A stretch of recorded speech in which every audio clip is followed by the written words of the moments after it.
What the Heck's your source for Warhammer Underworlds and under 30 reasons to return to Nova in 2024. I'm your co-host, Davy, and with me, I have Phil. How are you, Phil? Hey, I'm doing all right. And Skyler. What's going on, Skyler? I'm finally feeling like I'm back into the groove after like the post-convention wear out has gone through its paces. All right. Human once again. or close enough to pass. So, agree. And then a new voice for us, Bobby. Welcome to the podcast, Bobby. How are you? Hey, thanks. I'm doing pretty good.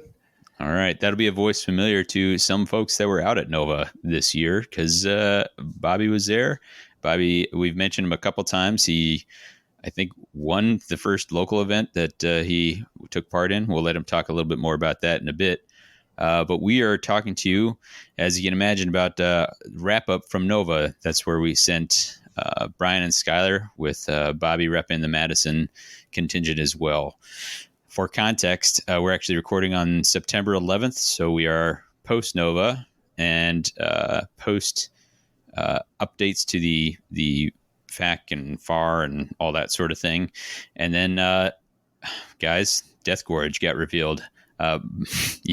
You know even more about it than we do, Skyler. Or I guess you know you had a little extra insight to it. Yeah, I got like an hour and a half heads up on it, and let me tell you, it's death gorgeous. Wow, what an original joke I have not heard before. No, absolutely not. Yeah. I think you were telling me that they couldn't quite have designed a better starter box for you and Brian to be hyped about. Yeah, going to our first Nova, being able to sit down in the Nova preview and, having all these guesses as to what we think the box is going to be at this point, I've decided to put all my money and confidence down on where it's going to be death and destruction because we've never seen that before. Aside from the fact that in destruction, Warband is on the roadmap, I'm like, what about second destruction? Let's go. And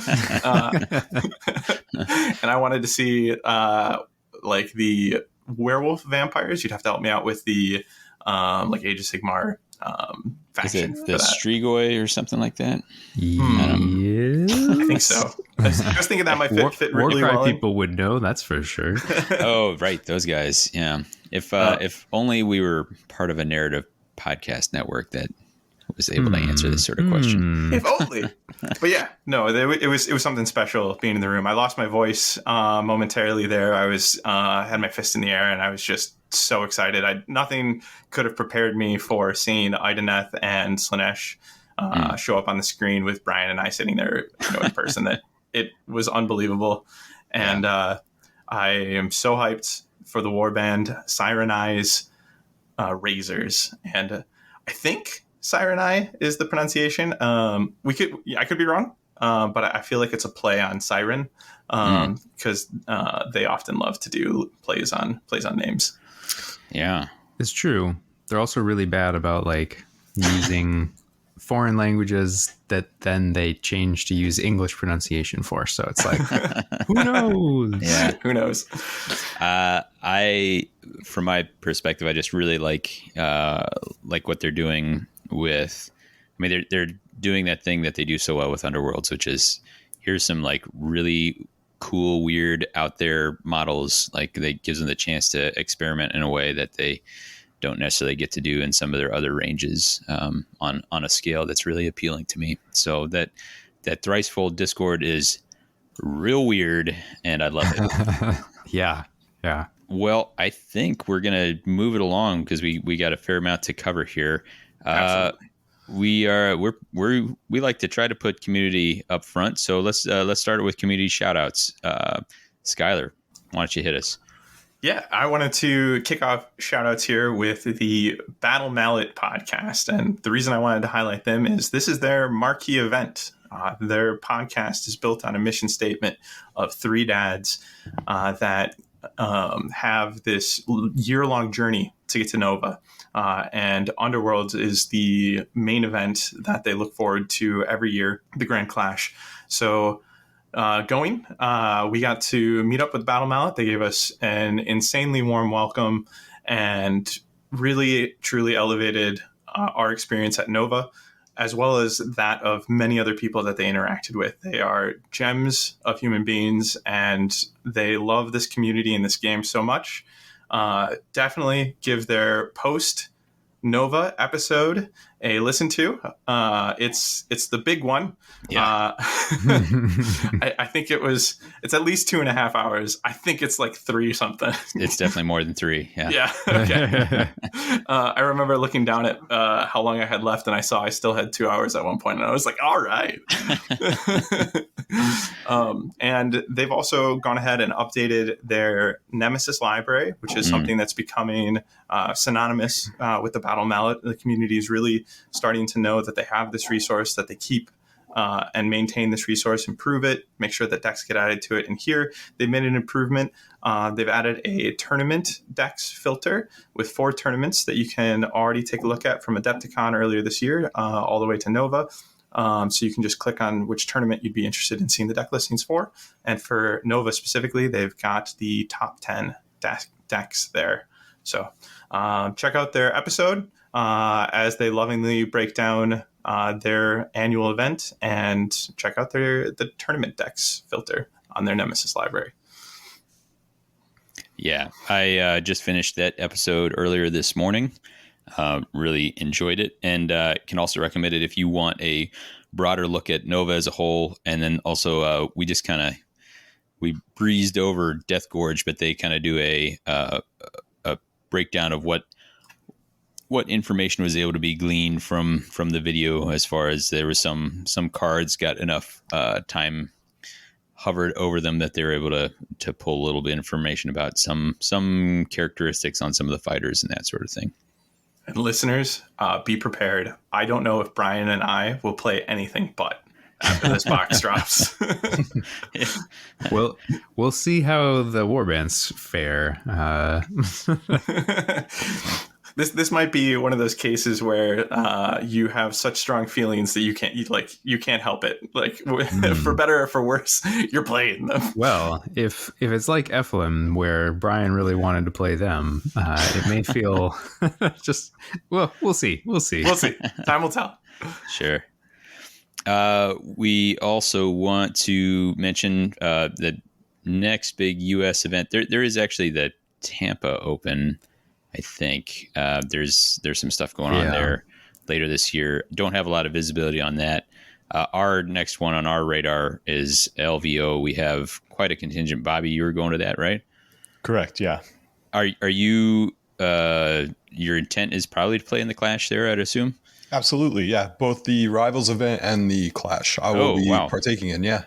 Cool. Any other things on your radar there, or are you a Underworlds and hang sort of guy? I'm a one-trick Underworlds player. All right, just cool. the way we like it. Yeah. So that'll be the January, I think 19th and 20th. I want to say is the Friday, Saturday, and that would be the Grand Clash for folks who are thinking about putting it on the calendar. But we'd love to have some of the crew meet you if you can make it. Any other community shout outs we want to hit before we move on? I think that's probably good.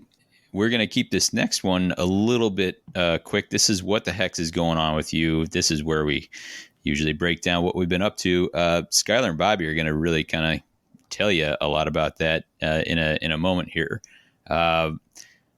For myself, I was part of an epic rat battle with Emmett. We played a game for League, which I had a real fun time with. He's been wanting to do this since the Plague Pack came out. He wanted to do a Claw Pack versus Plague Pack battle. So it went right down to the wire, 15-15, tied with the objective tiebreaker, and one power card played slightly later would have swung it the other way. So good. And I literally played 100% all out, pulling no punches, and just barely got out of there. So excellent. Yeah. I mean, you got to be proud, right? He's really learning the game well. Yeah. It's been cool. Phil, what you been up to? I've been back on Stalkers. I decided it's time. I have Paths of Prophecy in hand now, and so the deck that I built, I don't know how long ago that was now, when we got the preview copy, I'm finally putting on the table, and it's been cool to see so far.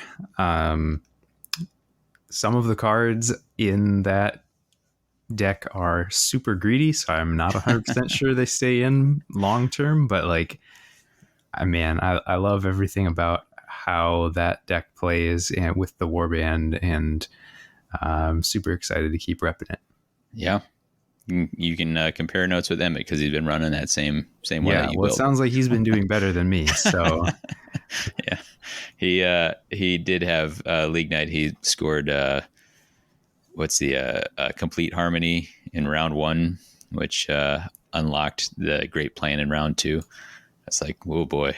So, I'm sorry, Phil. You love to hear. Oh yeah. By the way, I was gonna score it round 1, and then I got spine fin toxin to make it so that I couldn't hold an objective, which I completely forgot that card even did. Was it? Oh, were you doing it the math way, adding up to 16? Yes. Okay. I was like, well, just flip that one, but. No. Yeah, no. He came in with one angry dinosaur, killed a crab instantly, and then like in the power step, flipped one of the tokens in my territory, and then used Slinkin in there to jump onto the other one. Man. I was like, like there was one activation in the game that I was like, what am I gonna do? He just came and did a murder and locked down number 5. And then I was like, well, oh, wait a minute. I have spine fin toxin in hand. All right, leaving you here. Bye. Laters. Yeah. It's a rude poison there. Mm-hmm. We'll talk more about rude poisons in a bit. Skyler, you have anything you want to add before we hit the main topic? Yeah, I am scheduling our Madtown Throwdown, so just be on the lookout for that. By the time you hear from us next, you will have a date locked, so probably targeting late October, early November, just making sure that dates are available that I'm going to be proposing, as well as making sure I can get another set of the Grand Alliance tokens that will be prize support for Best in Grand Alliance all made up. And for this next tournament, we're also going to be using the Italian Glory differential system. Going to be giving that a try. So real quick, if you're not familiar, what that does and does really well is it limits Glory differential to a cap of 7. So you can only, like if you score 15 plus over your opponent, you're going to be awarded 7. And what that really does well is it makes it so that buys can be locked in at 14 Glory differential, and if you concede a game, you're handing your opponent a total of 7 glory for that concession, and you're able to then get on with your next game and hopefully manage that timer, whether that's, you're looking at 105-minute rounds or 120-minute rounds. That should help you get that round 3 in. And we're going to give it a shot. I think it's really clever. I think it's an elegant way to solve a couple different pressure points that exist today. Yeah. Battle Mallet also on their episode kind of discusses some possible solutions or ways forward for that. I don't think they quite figure out. They're like, it's from Spain or Italy or something. Like, oh, you guys are close. You're almost there. They talk about it a little bit too. Well, that leaves Bobby. Bobby, for people to catch up with you, they've never heard from you. So, why don't you tell us a little bit about how you came to be? What was it? Your was it One Trick Pony? What was your wording for LVO? One Trick Underworlds player for sure. One Trick How did you come to be a One Trick Underworlds player? Yeah. Well, Noble Night Games is super local to me. My wife and I shop there a lot. So we just happened to be there on a Thursday night when you guys were playing. And I know Skyler because we're actually coworkers. And I seen him playing the game and he's like, oh, hey, come take a look. Because he's been talking about it at work a bunch. So it's like, I'll sneak a peek. I have some time. So I stopped by, took a look. Looked real fun. I wasn't 100% sold at first. But the more research I did, I definitely wanted to give it a try. So I think the next week I picked up the Gnarlwood starter box and just went on from there. Perfect. So really pretty recent to the game, but already played in local events, and then you've played in more Nova than Phil and I have. So. Yeah. A month later from that box, wins his first local Nemesis tournament. Yeah, that did happen. I wasn't like super sold on the warbands in the Norwood box, so I grabbed Hexbanes, and those were like the first one I really liked, enjoyed the game with. Yeah. I think that was my first warband I really enjoyed. And then I moved on. Jazz and Alex, shout out to those guys, gifted me head crackers, and instantaneously love that warband, and that's who I ultimately brought to Nova with me. Awesome. Quick aside here, I think Skyler's got a little bit of housekeeping that he wants to take care of, and then we'll jump into that aforementioned Nova. Yeah, so the quick aside here is our previous episode. I have a few corrections, card corrections or rules corrections to tackle. And as I jump into those, I just want to say we are always striving to play errorless games and give our listeners accurate rules interactions. Part of that is taking a moment like this and highlighting when we get them wrong so that you can be as informed as possible in your games. So with that, I'm just going to run down a few, the total amount of errors that I'm aware of from our previous episode, which happened to be a few. So one thing was from our key interactions, and I wanted to preface this with sometimes when you play the game a ton, you kind of start summarizing things in your head. I'm guilty of this. So you'll think to yourself, like, this card ultimately does this, and you kind of boil it down to that key concept instead of the full verbose wording, and you kind of miss things. This is a good way to forget like that a hybrid has an additional condition, or a gambit that has a little bit of flexibility, but you always use it for that first mode, not for that second, stuff like that. So in our key interactions, I mentioned that Spinefin is my favorite valid void cursed target. And I kind of talk about how I need to be conscious of singular reshaping coming out. And, if the fish is dead when I'm handed that, then I won't have my favorite valid target. Singular reshaping being the upgrade that a void curse player can choose to hand to their opponent and say, hey, put this on one of your fighters. Yep, exactly. And this kind of comes from boiling it down. I had tried to make Soul Raid work for a minute with Void Curse Thralls, and I haven't stopped, by the way, but I did put it on pause. So I got used to Void Curse in Spinefin and him being a valid target for that, but he's not a valid target for singular reshaping. And the reason for this is he cannot be given upgrades. Yep. And this is two cards, that are coming into question against each other. And if a card says can and the rule book says cannot, the card will win. A card can break the rules, right? But when two cards come against each other and one of them says cannot, the one that says cannot wins. And that here would be Spinefin cannot be given upgrades. But that does create an interesting key interaction for your pairing of Elethane's Soul Raid versus a Void Curse Thrall warband. And that is because that means you don't have to worry about singular reshaping going on the fish, which means you have like an easy avenue to prevent reshaped realm with the fish. Ooh. And we'll talk a little bit more about that later. The other corrections I just want to make real briefly here. Surging Tide, I mentioned that it's only scoreable in rounds 1 and 3. Another moment of being guilty of boiling a card down. I'm so used to, when I used to play the Soul Raid, we didn't have move twice available to us, but they had move and charge available to them. Exactly. Yeah. With those new rules, being able to move twice, you can actually score this card in round two now, which is really great. Oh, and that singular reshaping call out regarding Spinefin, credit to G, listener G, his Discord handle. That goes to him. Surging Tide, that was a self-catch when I was re-listening to the episode. I was like, ooh, I should clarify that. Next up, Dual Contamination.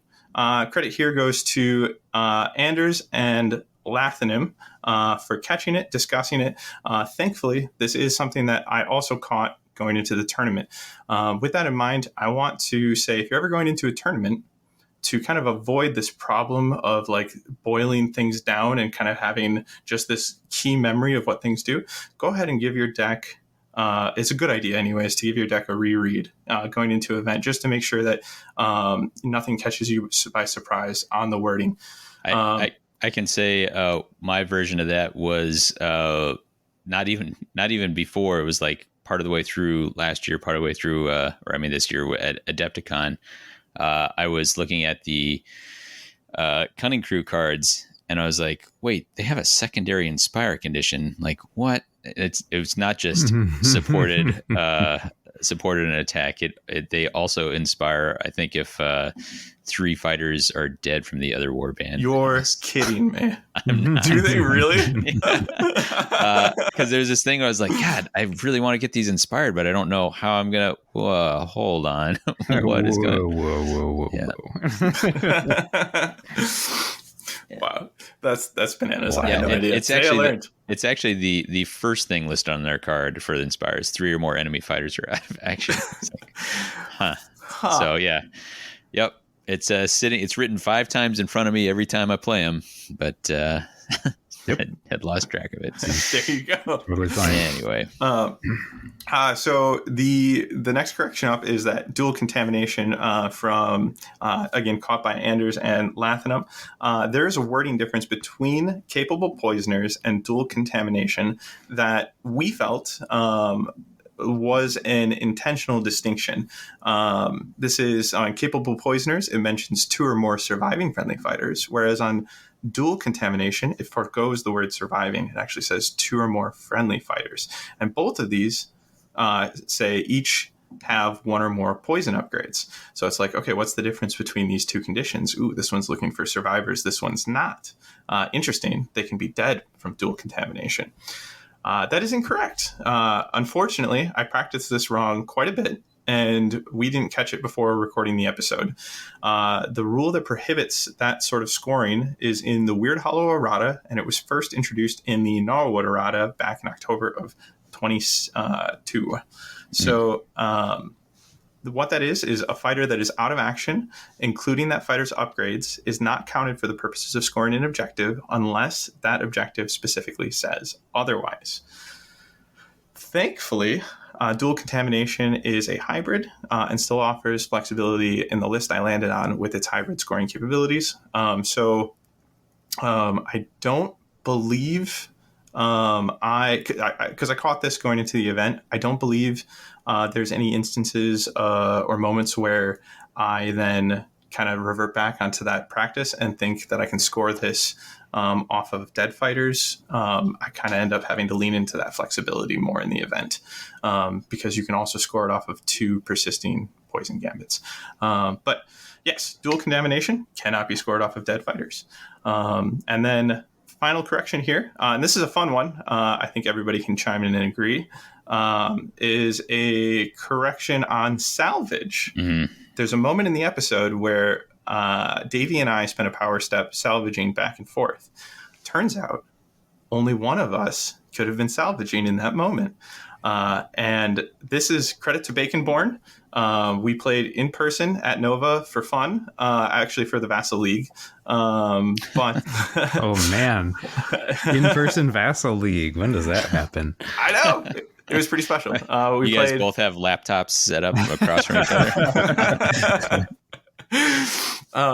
Well, it was one of those things too where we're both going to a Nemesis tournament, and I was like, "Do you want to play Nemesis for this?" Like, I'll play either, and he's like, "I'd prefer Championship," and I was like, "Okay." I was like, "Crap, I don't have one thrown together."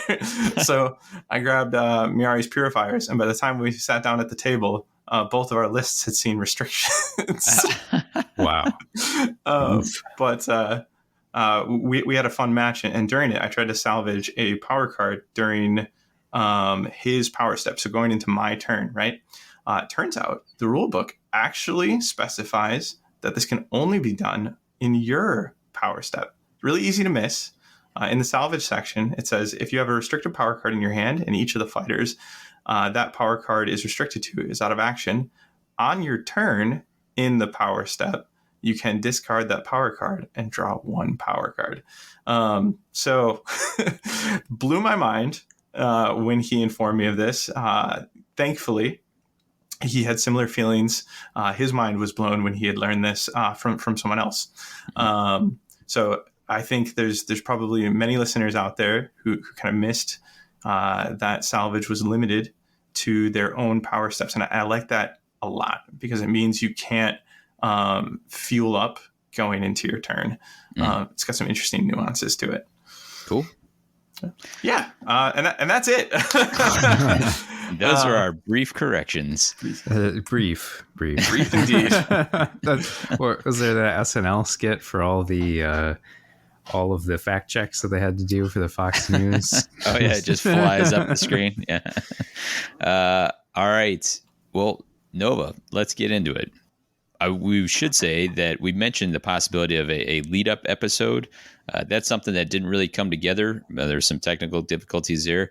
That was always going to kind of be a extra on the side or possibly a patron only. It does not. Well, I was going to say it does not exist. It exists in like very raw and difficult to put together format. So it's in our vault of content that will not see the light of day. Keep it secret. Keep it safe. It will. But we are still kind of kicking around ideas on ways to get a little extra out on the side here and there. So the concept is not dead. Just that one particular effort. But if that episode did see the light of day, we would have talked to Brian, Bobby, and Skyler about your deck choices. So I'm going to go with Skyler first. Tell me what faction you picked, why you picked it, what'd you pair it with, and why. And then get into maybe some matchups that you feel comfortable with, or that you're worried about, or just that you were like, I have no idea how this is going to go, but I'm concerned. Absolutely. So, as listeners of episode 113 might already know, I bring the Soul Raid. And the reason I bring the Soul Raid is because, well, first, part of me wanted a second go at Headcrackers, Sportcrackers in a Grand Clash. That is what I bring to Adepticon 2023. And I've been standing firmly atop the hill that I planted a flag into, proclaiming that it is the best pairing, that being Fearsome Fortress and Mad Mob for the Mad Mob. And yet I back away from it from this event. So standing here proudly, continuing to not prove it. And the reason I end up foregoing Mad Mob here is because I tested them against Ephelim's Pandemonium, because I really did have this drive to be like, I want to bring them. I want to see how much higher I can bring them, because I took fifth, I believe, yes, at Adepticon 2023, and I'm like, can I get fourth, third, higher? We'll see. But testing against Ephelim's Pandemonium multiple times, I struggled. I really struggled there. There's a quote that I'm going to butcher, I'm sure, from the Battle Mallet podcast, the one that I announced earlier, where Trey says something along the lines of what he's seen in his testing against Ephelim is that if you miss 2 key attacks against her, that's all you get. And that is so true to what I kept encountering in my testing. Is it took, everything I had to break through those lines, the tricks or the activations that I'm surviving to get in and actually take a shot at Ephelim. And if I missed those key attacks, I'm just left to absolutely get annihilated by her, the surrounding crew that I've been trying to work through on my way, or run past. So I was like, all right, what can I bring to mess with Ephelim? And I settled on Soul Raid because of control elements, as well as this dream hand that can take down the queen of the format. The Queen of Nemesis. So if I have in hand an easy search to get myself 1 glory, or somebody within reach that I can just kill real quick. And I've got Spinefin Toxin in hand and Hunter of Souls in hand. So Spinefin Toxin being the 1 damage, but also denying the ability to be on guard, to do ranged attacks. So that's really, hard for a hard pill for Ethelyn to swallow. Hey, no more ranged attacks for you. Also, you can't hold objectives. So it's got this, built-in control card with Spinefin Toxin, and the fact that Spinefin can put a foot in the door without worry. Like, hi, I'm here. I don't give up glory. Are you going to spend time dealing with me? We'll see. But if I have Spinefin Toxin in hand, and I can get that off on Ethelyn, and then I can use Hunter of Souls, which is +1 damage, no range restrictions, if I'm putting an attack into a target that's already damaged, and I run Tamael out, I've got a threat range of 7 at 3 damage. And if I can do this all before she gets a chance to pull that, like when I'm damaged, I heal card out, I can take her down. And like an easy surge could help make that happen. Shifting currents could help make that happen even faster. It's like, oh, the fish is going to spawn right here. Oh, shoot. Why is the fish coming in there? Spinefin Toxin's coming. So I had this dream hand that I would potentially hope to see. Like it was one of my stretch goals of the event of bringing it. It was like, I hope I play Ethelyn and I hope I see this hand. I don't see Ethelyn, but we'll get to that.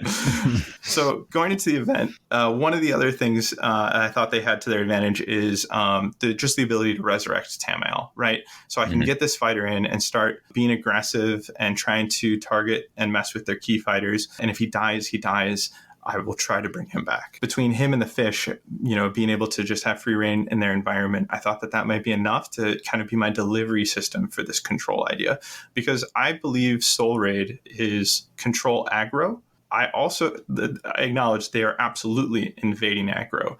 But I think the fact that they're this control aggro is more interesting than that they are invading aggro. So that's what I'm bringing. And what I'm pairing them with is Toxic Terrors, thus Terror Fish. Thank you, Davy. And the reason I pair them with Toxic Terrors is because ultimately this objective cohesion is first and foremost there. We have 6 objectives that are looking for positional movement. We have 3, which like I strongly value objectives that can like really just work off of that positioning. So being able to say that 6 of my 12 dealt with position and movement, like that is going to help me survive those moments where I can't make my attacks land. And then I've got 3 poison objectives and 3 aggro objectives. And there's a little bit of crossover overlap between these categories here, but those are kind of the 3 categories in the breakdown that I get from combining these decks and ending on the list I did. So it has this enemy territory plan where I've got synergy between Speed of the Flood Tide, which is getting 3 in their territory, as well as Taking Advantage, which is by far my favorite objective that I ran this entire event. I think it's my favorite objective from like the universal offerings for Soul Raid in general. And Taking Advantage says that I just need to have as many fighters in enemy territory as they do to score this surge, but it's worth an additional glory if I get it in round 1. And so this can be a 2 glory surge real fast with the tricks that you have to move people over the line. And it's a really fun puzzle of like, okay, so they've got, more than I do in their territory. How can I change that? And the fact that a lot of people are going to be rushing no one's territory or into your territory to try to get kills will pull people out of that equation. So it's just a really fun card to play with because you could be like running at somebody just over the line with Tamael so that you can get Tamael in and then like pull them out, or run somebody in and get the kill, and all of a sudden you've done a swing of the numbers. You're 1 down, I'm 1 up, and you're scoring that Taking Advantage. So really, really fun card for them. Toxic Terrors also has Carve a Path, another way to get 2 glory off of a surge, and you have a leader that has a range 3 attack and a range 1 attack. Lurk and Wait is a card that scores just off the fish existing in enemy territory. So that's really fun. And then The last kind of objective I want to talk about is Dead or Doomed. And this works really well here too, because you're able to bring a lot of tools to kind of guarantee your adjacency, which is a 3-point objective. So you're able to bring Keep the Forest at Bay, No Safe Ground, Shifting Currents, and even Wicked Hunter, an upgrade that's going to let you push every time you play a poison. And we're going to play 6 poisons. So there's a lot that just kind of comes together and makes this deck sing against its objectives, and a lot of objective cohesion in the pairing. You have a magnificent suite of control tools that I won't fully break down here just because I don't want to talk too long, but you've got Clouded Midnights and Shifting Currents, which I will mention real quick is probably their best card at Nova, at the very least. I would say, like, in Nemesis right now, as stands, is their best card, and that's because Plague Pack are really popular. You can pull that one out of enemy territory, or sorry, no one's territory, that one objective that they'll probably have there trying to get their Inspire off, get their Corruption off on. It can help mess with Fearsome Fortress. It can help you with objective stealing. You run somebody in, you hit them off, and it's like, oh, I don't have a push on, but I've got Shifting Currents. I'll bring that right underneath my aggressor. And it brings the fish in instantly. You know, if you don't need the objective support, then you get fish delivery system support. Right. In the suite, you've got 2 in-house poisons that you can bring that are both great. There's a Terranite Venom poison that kind of gets overlooked most of the time for the Soul Raid, but here, when you're doing this pairing, it sings because it's a long-lasting stagger. But most importantly, it has your poison keyword. And then I bring 4 other quality poisons. So I've got that 6 poisons in Gambits, and then I've got 6 poisons in upgrades, and Venom Bite Weapon to help me cycle through some of those ploys that are poisons. So that's kind of the pairing. I think the only other thing that I'm not mentioning is the damage boost, which was also part of the consideration. Toxic Terrors brings with it Choking Venom, which gives you a Grievous vehicle, in ploy format. But what's really nice about that is that it persists if you miss the attack. So if you don't have to charge into this Choking Venom shot and you miss, you can try again. So you have a chance to spike damage there. But in the upgrades, not many pairings out there will offer you a universal +1 damage. And that's here with Callus. So kind of a lot of reasons, I think, to really, really love this pairing. One thing I owe the listeners is I mentioned that you would next hear about tweaks to the deck from when you saw Davy and I facing off, Plague Pack into this deck. So real briefly, Unseen Menace got cut and replaced by Soul Raiders. And Unseen Menace got cut because I just kept finding it being way more difficult than you would expect. Like Unseen Menace being a couple of Ideneth within. Yes, exactly. Within 2, yeah. Two Ideneth within 2 of the same target. Yeah. Enemy fighter. Yeah, and I found that if you don't get this round 1, it is just so much harder than you think it's going to be. Yeah. I really like this card in theory, but if you're down to just 2 Ideneth and they need to be elsewhere, you're just not scoring this 1 glory card, and that can be really crippling. It's like, I've got this 1 glory card that's really tough. Like I need it gone. Yeah. So that gets replaced with Soul Raiders, which, first off, it's called Soul Raiders. It should have been in there. But what this ends up trading in is just some reliability. It's a bit of a meta call. I just kind of thought in this meta, I can probably take down 2 fighters over the course of the game. And Soul Raiders is just a end phase check. Are there 2 enemies out of action? Is that what it is? Exactly. Yeah. They have another card. I can't remember the name at the moment, where it's did they kill 2 fighters in the same phase? Oof. Yeah. And that's Rough. 2 glory, but it's that's a way to gamble. Some old design there. Yeah. And then the only other tweak is I end up pulling Sanguine Pearl and putting in Blighted Aura. And this is, again, a bit of a meta call. So Sanguine Pearl will reduce incoming damage on an Ideneth by 1 to a minimum of 1, but it has to be adjacent damage that's incoming. And Blighted Aura offers you the same with some, similar. So it's -1 damage to a minimum of 1 from range 1 and range 2 attacks that are incoming. However, they have to be incoming from somebody who's poisoned, which makes it so, like, it's interesting. It's had a little more flexibility because it can help block range 1 and range 2, or help, mitigate range 1 and range 2 instead of just adjacent attacks. But you also have to kind of see it coming and get that poison down. And in practice, I kept getting countered with range 2 and range 3 attacks with popular warbands these days, with Plague Pack, with Ephelum, with your Stormcast trio, right? And I was just like, gosh! Now, Blighted Aura doesn't help with all of those, but it helps with a lot of those. It does offer the poison keyword. And I ended up figuring out with kind of the passive end phase that I'm trying to rely on, I really needed that keyword boost there. So that's a pretty extensive breakdown of the deck. Before I briefly cover some of the matchups I was concerned about going in, any questions for me? No, I think we've had the opportunity to kind of cover this in the previous bat rep, and then with these tweaks, I think it makes a lot of sense. I think it was a thing where I tried building something similar and was at a much earlier stage when I was just kind of messing around and hadn't quite found the synergies that you had. So it was kind of cool to see it in action during some of your practice and be like, this potentially sings. It's pretty cool. Oh, I will say it took a lot of practice to make this sing.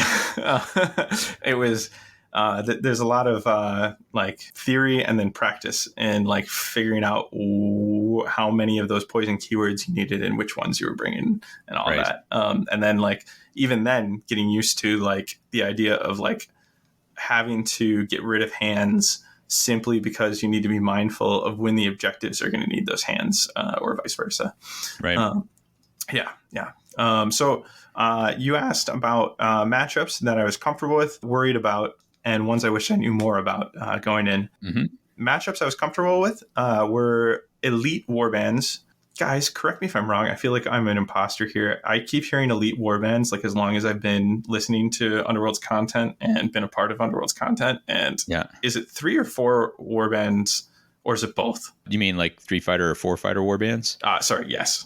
Yeah, it's definitely 3 fighter, and then I think it applies to some 4 fighter. I don't think you would call Dread Pageant an elite warband, but you would probably call Crimson Court an elite warband. Or Magor's Fiends. Yeah, it's like 1 block, 4 wounds, standard sort of Stormcasty stat block where you're like, okay, each fighter is really tough and is going to probably have to pull their weight because they don't have the numbers. Gotcha.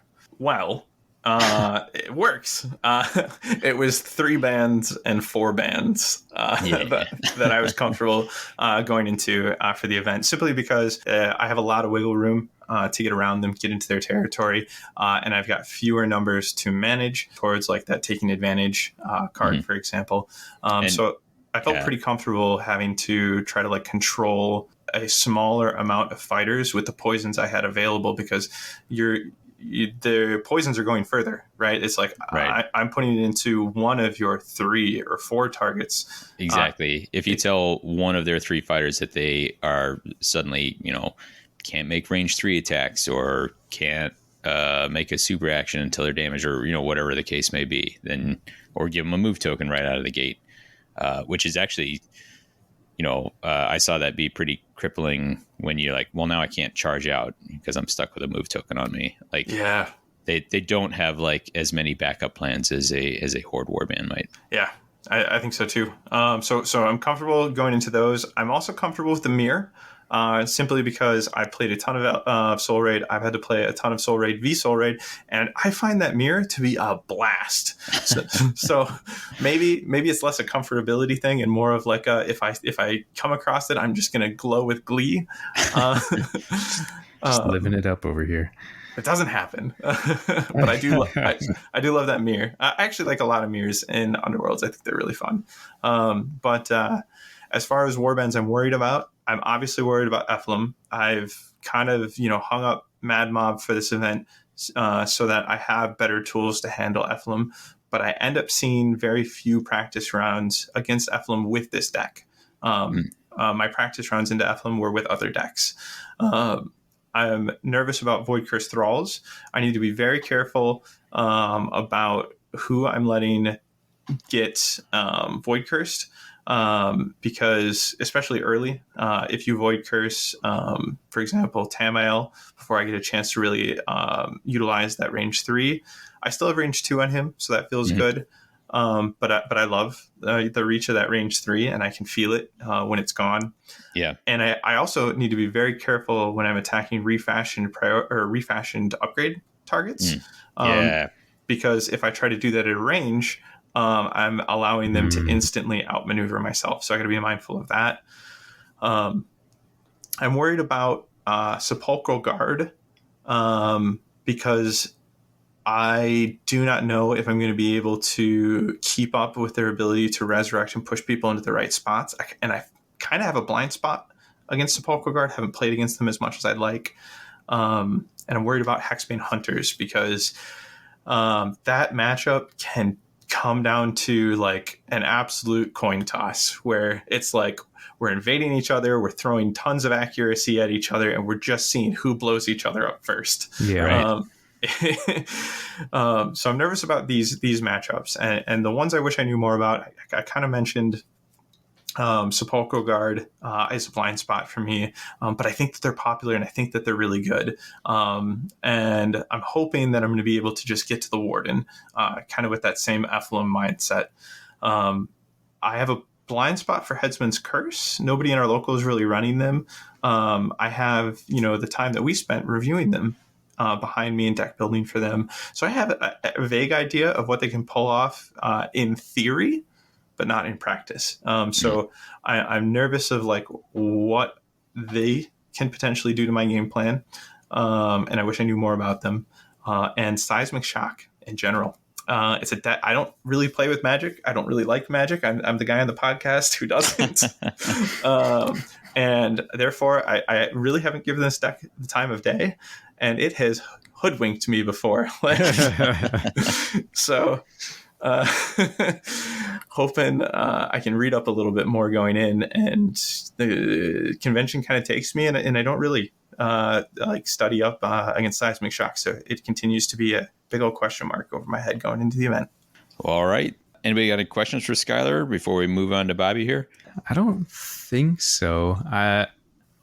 I think we kind of knew a little bit more about what Skyler was going to be up to. So yeah, Bobby, what did you decide to bring to your first Nova? Not just my first Nova, but my first ever convention. I've never been to one. And it was actually a fantastic time. Awesome. Definitely looking forward to going to more for sure. But with Nova this year, I decided to bring Headcrackers. I was on the fence between Drapers and Headsman.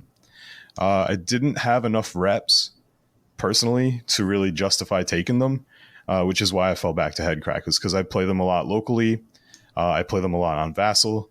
Kind of just really like the Headcrackers. So that's where I went just for comfort.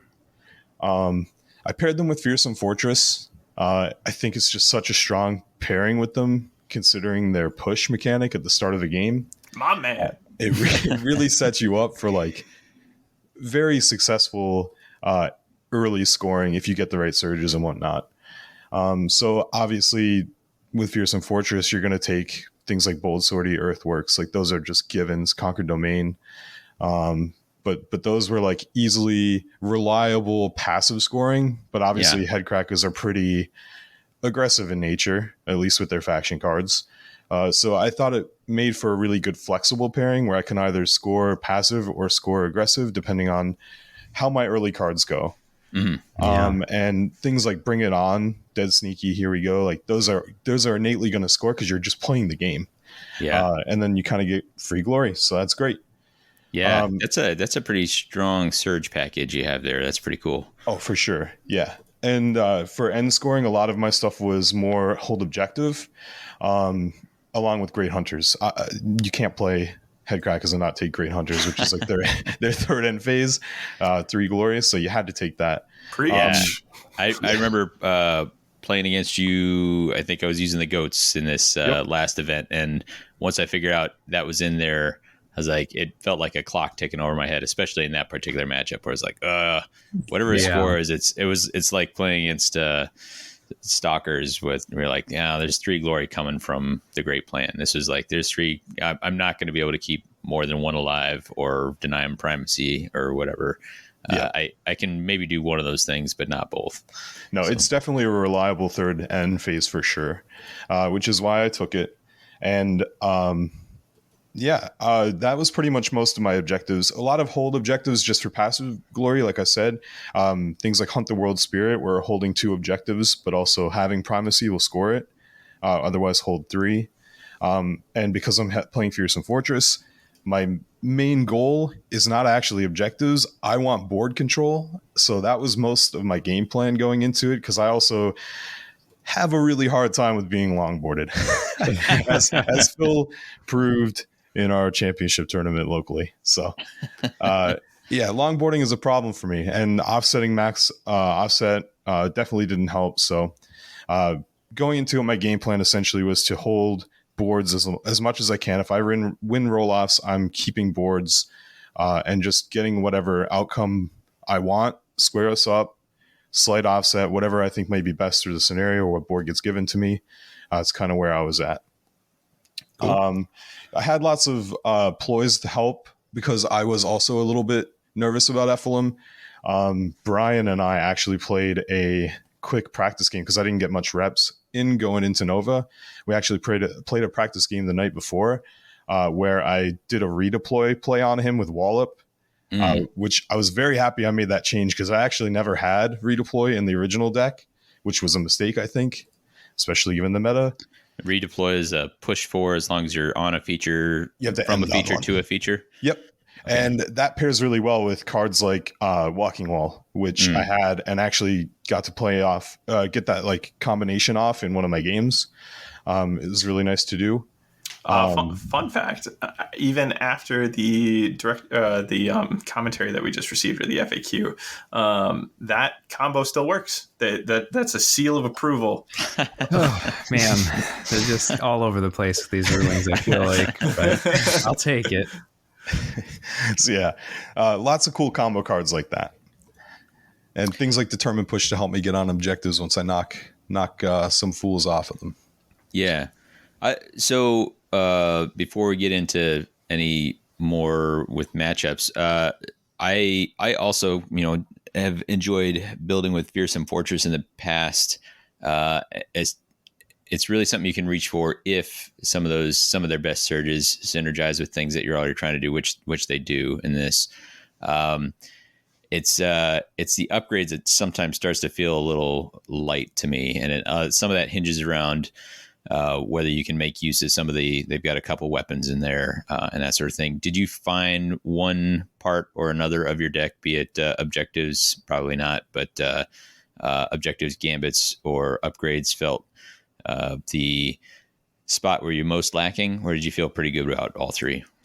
For sure. The easily upgrades, I think you're right. Like that Rivals deck definitely lacks upgrades, but I think that's where Headcrackers kind of pick up in the faction deck. Mm-hmm. I think they have a lot of really good upgrades to kind of accompany that.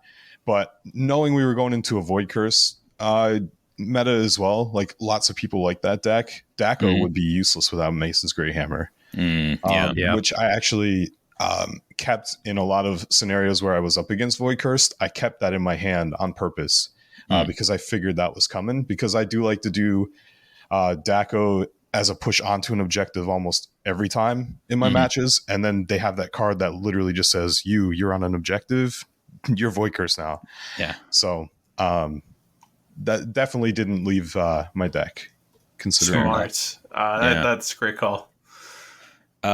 Anything else about matchups that you felt, or any thoughts on matchups, places you felt strong, where you felt vulnerable, or where you thought you had too little knowledge?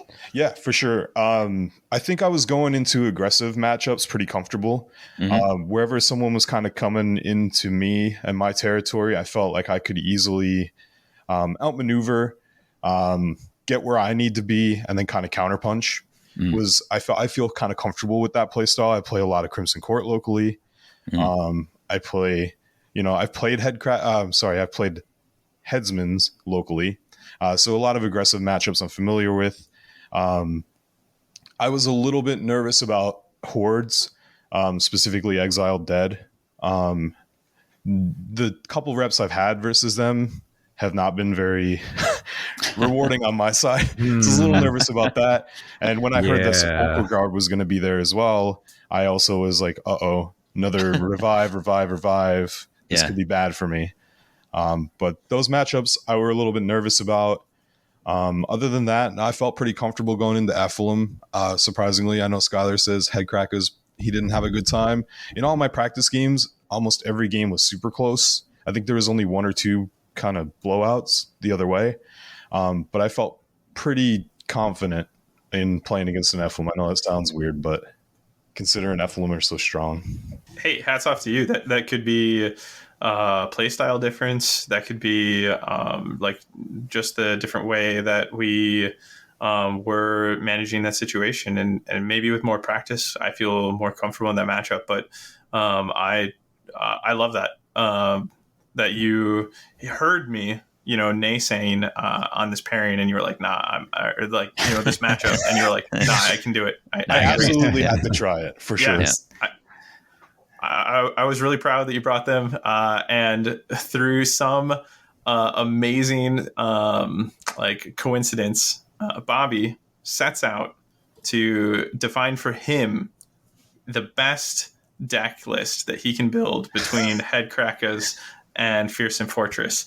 And after that final fateful tweak of redeploy the night before, exact same deck as you, it aligns his deck. Wow, that's absolutely crazy. That's cool. Into Headcrackers, Fortcrackers. I like Fortcrackers. All right.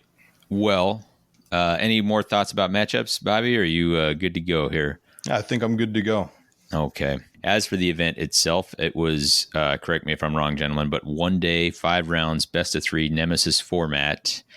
It was, I think they bumped it where you had, was it 95 minutes around, 105 minutes around? 105-minute rounds, correct. Okay.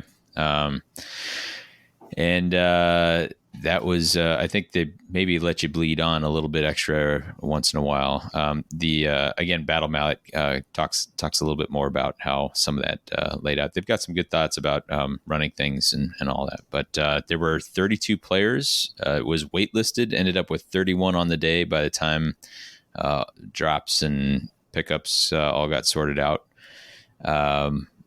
And part of that was I think there were some more drops as the day went on, but it was also the very last event of a long weekend. So I think as some people started getting kicked in the mouth real hard, they're like, yeah, I think I might just had enough. I might just make it to my flight here with a little extra time. So a sold out Grand Clash with a wait list though feels fantastic. Yeah, really good. I hope that trend continues. That's a good gain over the previous year and over events so far this year. So what we're going to do is we're going to go round by round. We are looking for fellas, you're going to give us a sort of a summary of who did you play, what were they bringing, as in Warband and Nemesis pairing, if you can remember, and then a few words about what you thought was going in, a few words about how you thought it went overall, maybe give us a highlight moment, and then what your takeaway was from the game, because that's what we really like, is to walk away from a game and say, okay, this is what I learned for the next time. So Skyler, can you hit us with your round one? Yeah. Right. Going into round one, really quickly, I'd like to just shout out to our TO, Teresa Wagner. Thank you so much. If you're listening, I know that you volunteer your time to do this for us, and that is extremely awesome. Teresa Wagner is not somebody who necessarily plays Underworlds, but loves Underworlds and its community, and has done this for us at Nova 2 years in a row. So thank you tons, Teresa Wagner. Nice. And going into my round one, I am going to preface this with the fact that I'm not feeling well. I don't know if it's, I think it's compiled. I have been at the convention since Wednesday evening.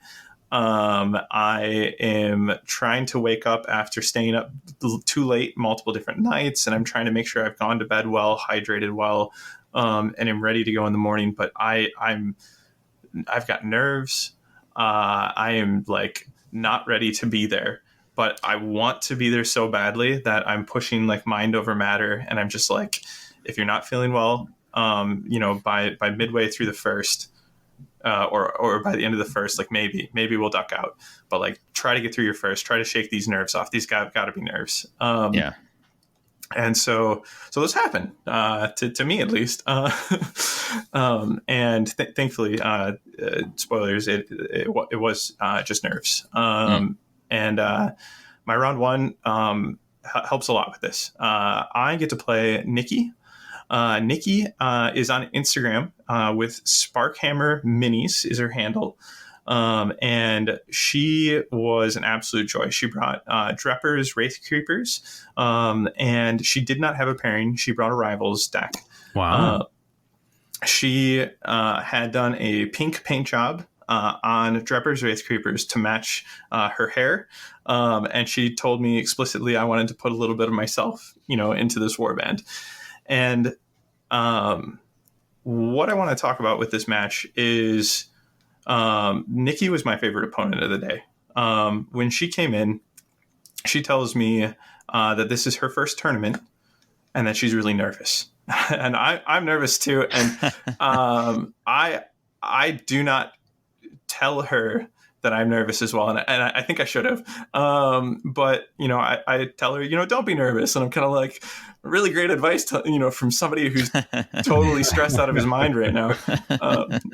But we sit down and we have two great games. This is her first time playing Underworlds with the greater community as a whole. In fact, Brian gets the bye for their first round and actually has a conversation with her significant other so Brian shares with me later that she went into this tournament wanting to play other people because she kept beating her boyfriend's butt at Underworlds. And she wanted to test herself against the greater community. So we get into the first game. And I kind of was wise to that she might have a Rivals deck because I asked her, if she had a pot card or a pairing. And I, let her know, hey, you don't have to, share with me if, you don't have a pot card, what your pairing is specifically. And, that kind of raised some question marks for her. And I was like, okay.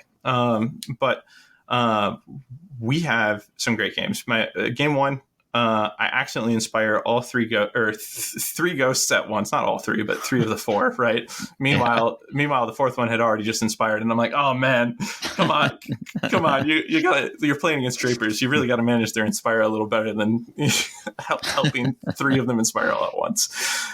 So that was a whoops on my part. And the first game, kind of goes my way just simply from a aggro standpoint. Like I'm able to out aggro Drapers in this first game. Game two, I'm super careful to not let her fighters inspire. But in game two, her attacks were hot, they were well placed, and it had me sweating.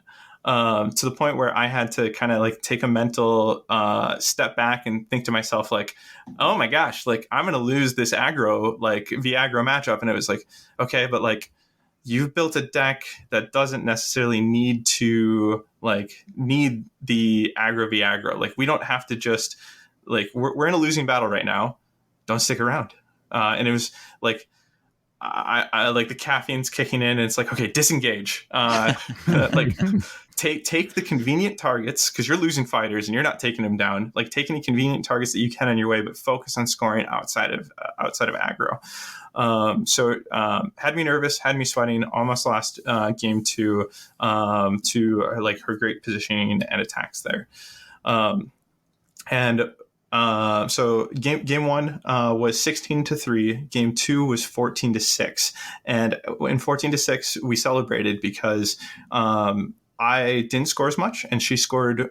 She doubled, her initial score, and kept that differential tighter. So we both felt like she was able to handle that second game even better. And when we started these games, she said that her goal was also to kind of learn the language of these events. Right? She's only been playing out of a rule book. She has been playing on Warhammer Online, the official Steam game. And so she's been kind of learning through that, but she hasn't actually been interacting with people who've been, dug into the setting that, would go to a tournament. So looking for, the structure, the language, all that stuff. And so afterwards, she like, I think her nerves were still present, because she asked me, "Hey, tell me the truth. Was that bad?" And I said, no, that wasn't bad at all. I was like, here's what's up. I was like, you have with you a rivals deck, and you're going to find throughout the course of the day that is going to be your biggest disadvantage, because, in this event, it's Nemesis format. And, I let her know, like, your opponents are going to have combined 2 decks to kind of, she kept mentioning that cards in her hand were booty. And I was like, they're able to, get rid of the booty and replace it with something better. And her eyes kind of lit up like, oh, like that sounds like a lot of fun.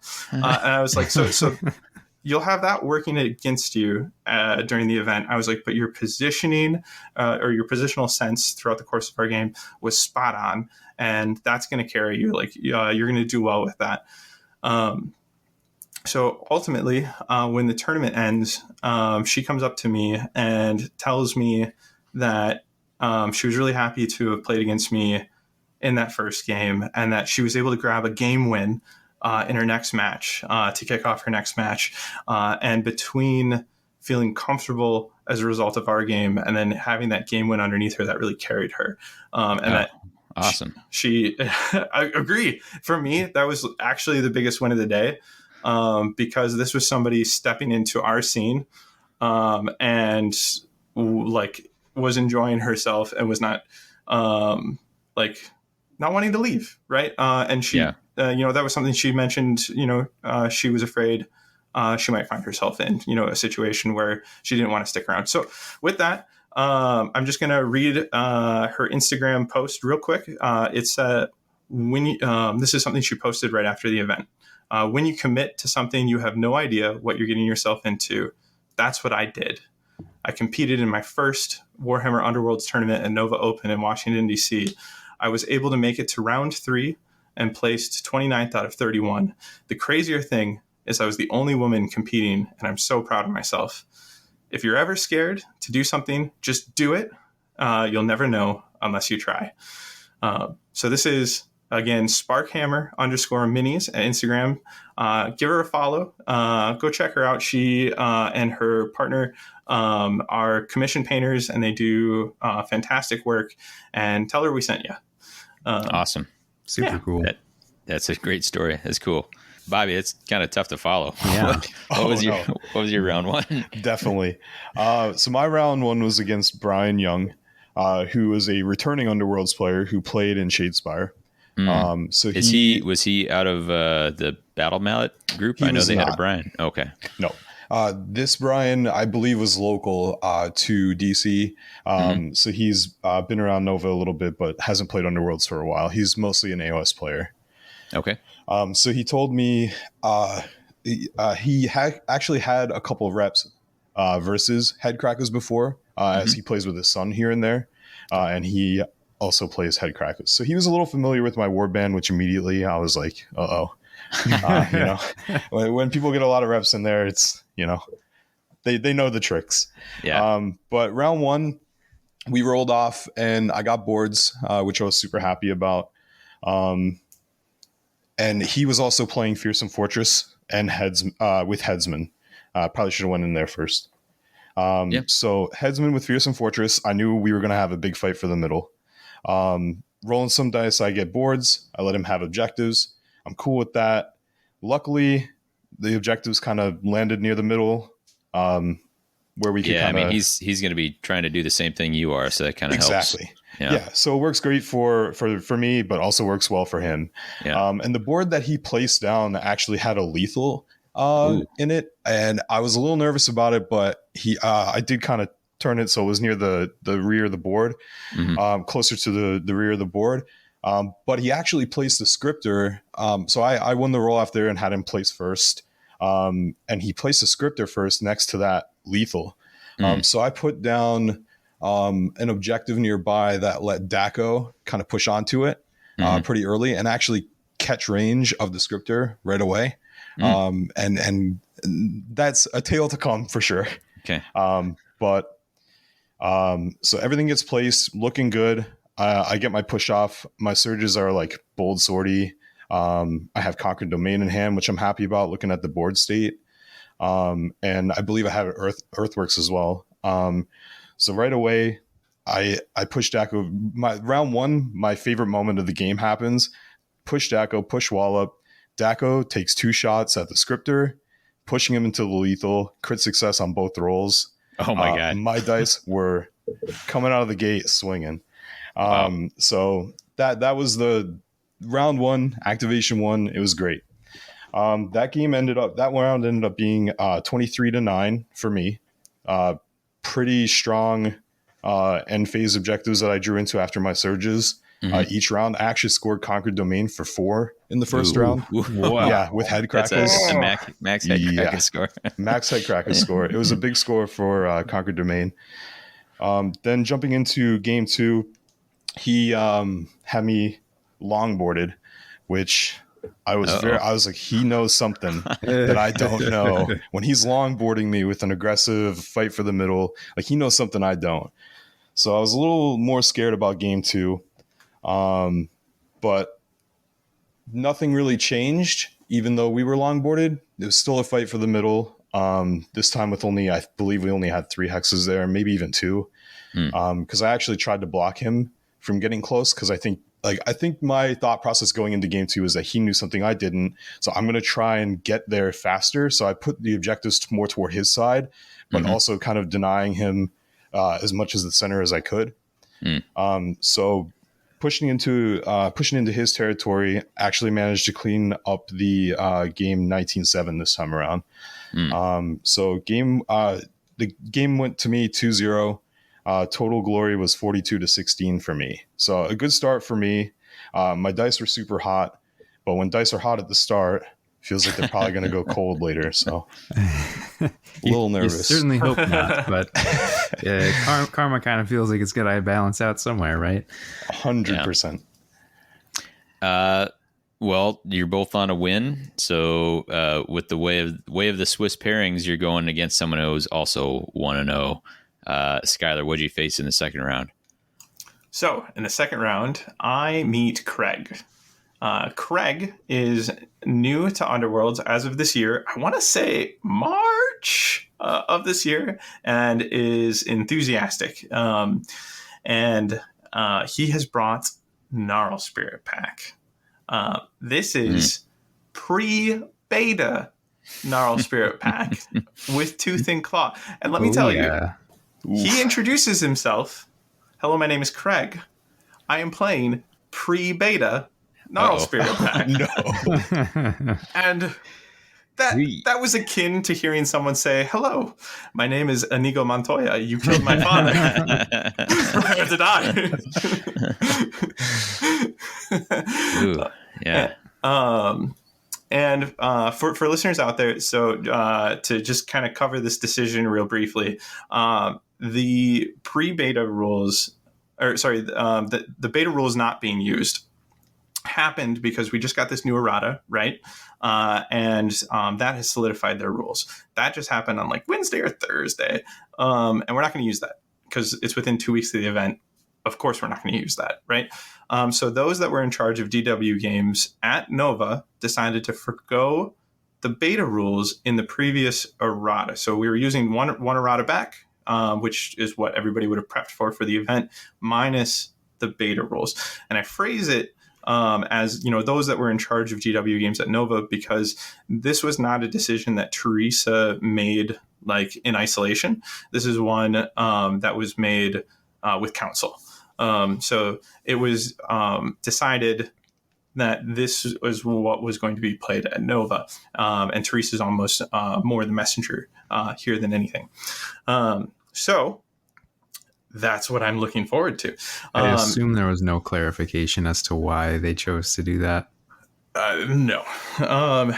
I've always thought that the beta rules had a little bit of mixed messaging in the sense that they're titled beta and there isn't like some sort of exclamation, statement that says use these in tournaments, period.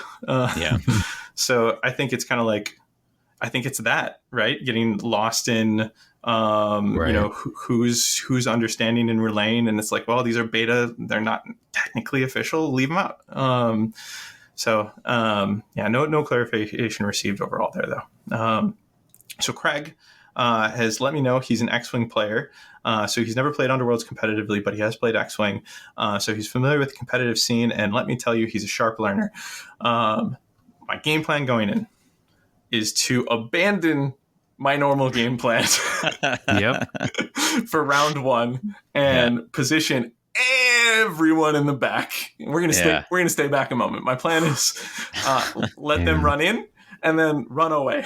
They are so fast without the beta rule, though. Oh my goodness, so fast. We have a 9 hex threat range off of Sarkar here. Yeah, and a 6 threat range off of Murdergal. Kira, thank you. And I'm hyper aware of like, okay, so she can reach 6 and she has access to scything right away. Oh boy. I'm going to position back and try to choose who's sitting next to each other when I have to. So how does it go? The first game, he is able to, or well, he thinks to himself like, all right, like they're scared. And I need to get over there to get the glory that I need to get, right? So he starts running in, and thankfully this works out for me. The first one charged in Squirrel, and this is my favorite moment of our matchup. So I'm going to highlight this Goral charge real quick. I do not recall if Goral just absolutely annihilates one of my fighters instantly with his 3 damage. My mind is blank there. It probably happened. But what also happens is Goral is left standing right next to a lethal because I run lethals on my boards because I need to dunk the fish so I can charge out. So he is standing next to one of those handy dandy lethals, and he's now on 2 block. And I'm like, okay, well, while I wait for the rest of them to funnel in, let's try to deal with the Goral issue. This is probably going to take me a minute because I might not land an attack against 2 block. Well, I charge in, and I think this is with Tamiel. It might be with Furain. Either way, I'm able to land it. And I'm able to deal 2 damage to him and push him into that lethal. In hand, Spine Fin Toxin. Oh, man. Jeez. Problem solved. This round kind of goes that way, where his fighters kind of run in, and I'm actually just able to address them. Before I've kind of taken out all of his fighters, but I believe Sarkar, either Sarkar or Lupin, and kind of get over to his territory to start scoring my glory in that way. And so we close out this round really early. Second, he has learned. He does not come into my territory out the gate and holds position. And I was just like, oh, okay, I get to charge you. Oh, boy. And so the first game, I took that one 18-5. The second game, I'm only able to take this one 15-11, and it is close. And that game plan adjustment on his part was key to why this ended up being as tight as it was. That was my experience against pre-beta Gnarl Spirit Pack. I could not believe that I survived, and that not only did I survive, I walked away with it 2-0 against a very savvy opponent who, like I said, made that very quick adjustment and easily could have taken me to a third if a few more attacks go his way, for sure. Wow. Nice. And then lessons learned. I would say, in the stage of the tournament, that kind of gave me confidence that I could forgo my own game plan temporarily to manage the incoming game plan, right? To kind of respect. This sounds like a correct identification of when denial was more important than scoring your own. Yeah. Yeah. Well, and it's that control aspect that you were mentioning about the warband. So good use. Thank you. Bobby, what were you looking at for round 2? The man, the myth, the bacon. Bacon born. Yeah. Canaan's Reapers, Void Curse Thralls. Man, Baconborn's a great player. Round 1 was super rough for me. Total glory at the end of that was 10-19. I couldn't get anything started. I give him boards. I think to myself, I don't know. I've never played Canaan's Reapers before. I have no idea how they work. I kind of look over their cards, just kind of sneaking a peek, but I kind of miss the fact that Canaan starts at range 2. Ooh, so I put Wallop way up front on Hollow Subliminal, I think the board's called, way up front, and push him into the Hex that's 2 away from Canaan, and he wins roll-off. With, I think he had 3 crits, 2 crits and beats me. So he gets to make first move. And didn't go too well for Wallop, who soaks up some big damage right away. But I tried to retaliate and take a charge back, which actually goes through. But this is, again, not knowing the warband and only playing a very limited amount of reps versus Void Cursed. That guy's got 6 wounds. Yeah. Sure does. That was rough. To figure that out. So he took out Wallop activation 2. It wasn't a great start for me. But then I tried to bring it back with Primal Brutality, where I just take the primacy and inspire my leader, because I wanted that crushing ability for being adjacent, which would give me +2 instead of +1. So I'd be doing 3 damage if the spell is successful. So I'm like, okay, he's on 3. I'm on 3. Let's try this. So I charge with my leader into Canaan, and I miss. Uh-oh. And I actually crit, but he crits me out. Because he's Void Cursed, I can't do anything about it. Yeah. So he actually is hanging out in my territory. At this point, I don't think he's charged out. I think he had made a move action, so he's still kind of hanging out, able to attack. I think he used the Refashion Reactions card. Ooh, yeah. Which I wasn't adjacent. Moves into my territory, so he's starting to just, wreak havoc in my territory. So by the end of the round, I think I'm down 2 fighters, but I did crit out with Warpaint Ward, so that felt good. That was about the only thing that felt good in that first round.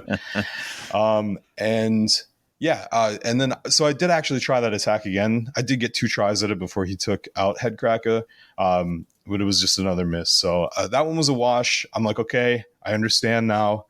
Let's go to game 2. Let's make it interesting. So for game 2, he offsets me slightly, but nothing too crazy. So I'm aware now of, the range, the wounds. So I kind of try my best to play around Canaan, where I let him either come to me or I just ignore him, go to a specific spot, redeploy to get out, things like that, to try and just avoid the big guy. Which actually, by the end of round 2, I was actually feeling really good. I think I was at 13-7 up. Wow. I was feeling great. And I look at my hand, I have an easy surge, throw down, it was Earthworks, score that. I'm looking at 14-8 by activation 2 in the 3rd round. So I'm feeling great. I missed Refashion Reactions and made a charge with my leader. I think what I thought he had done was already made that, actually, because I believe you can only make it once per round. Right. Yeah. So I believe I mixed up round 2 and round 3 when he used it, and I kind of just thought he couldn't get to me. So I'm like, great, here's my charge with my leader. I'm going to take out your small fighter. I'm hanging out on this objective where I want to be. I'm going to score 4 more glory, because I have Great Hunters and I have Gorka Morka and primacy. So I'm actually looking at 5. So I'm like, I think I'm in a good spot to win this one.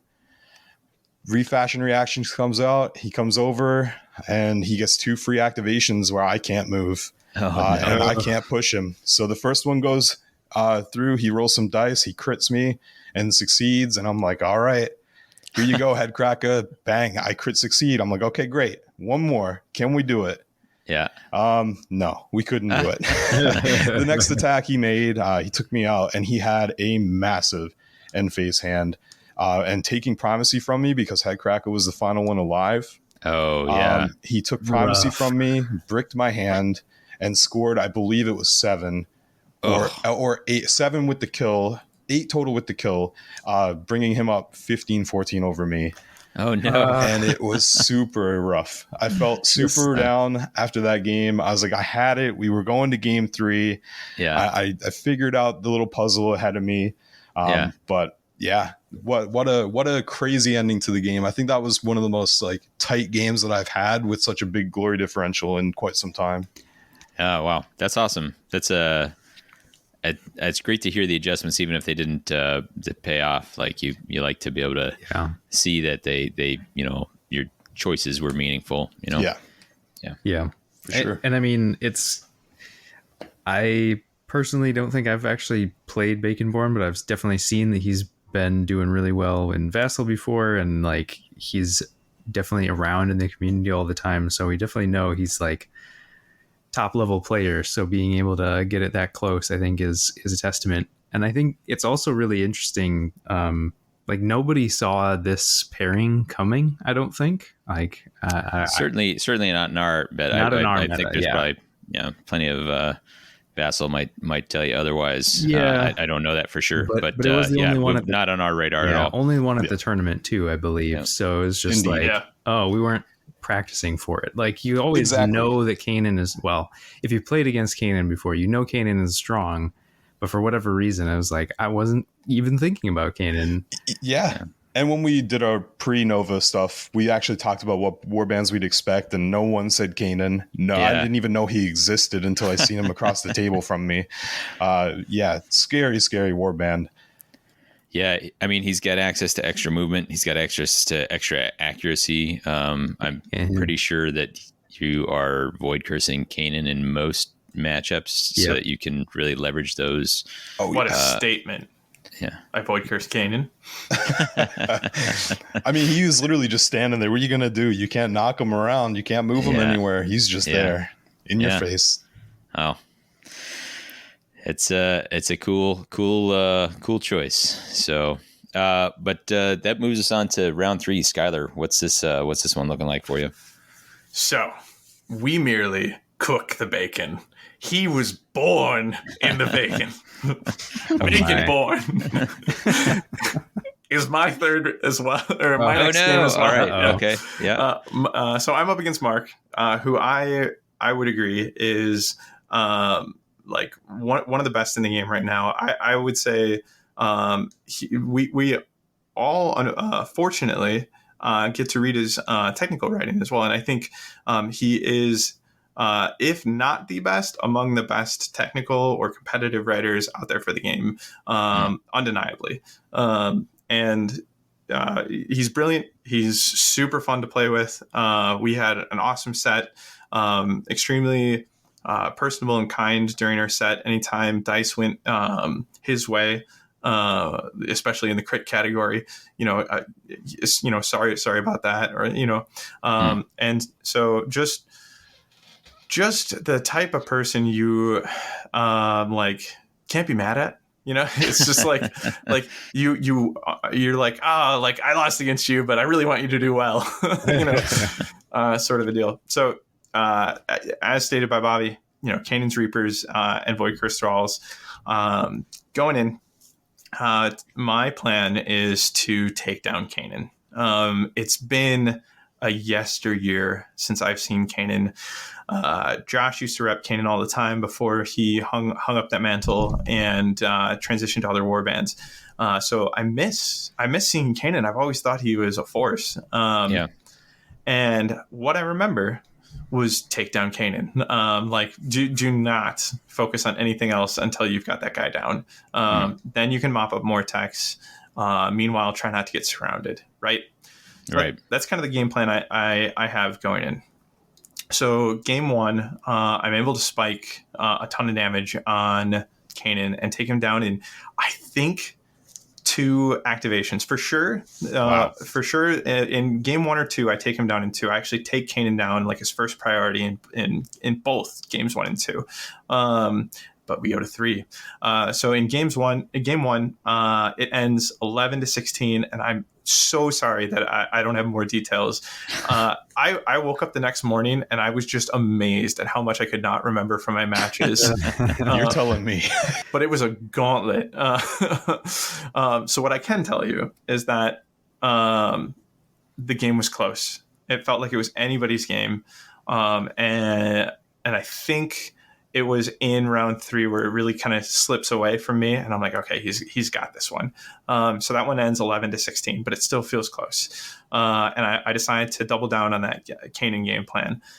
So in game 2, I'm lucky enough to get access to enough damage. I think I might actually in both games take him down in 2 activations. So, with things like Hunter of Souls offering me an extra damage with, I'm pretty sure in one of these, I stack both Hunter of Souls and Callus on the same incoming fighter, Wow. dealing 4 damage in that attack off of 2 damage prior. I think in one of them, it might have been, Spine Fin Toxin helped bridge the gap or Choking Venom. But either way, we're able to topple the big boy in both games. However, and this is where the tides change against me. I forget Unnerving Synchrony exists. Whoa. And it comes out in games 1 or 2, in only one of them. But it came out enough to scare me. It unnerved me going forward. I want to say it might have even been what kind of like turned the tides in game 1 and handed it to him, because the idea of being able to be surrounded by Mortex, get hit by Naderite. So like Naderite's offering extra damage if support results come in and are successful, right? Yeah. And then regardless of success or failure, Unnerving Synchrony will allow Kenta to attack a target that an adjacent Mortex just attacked. So you're getting attacked again.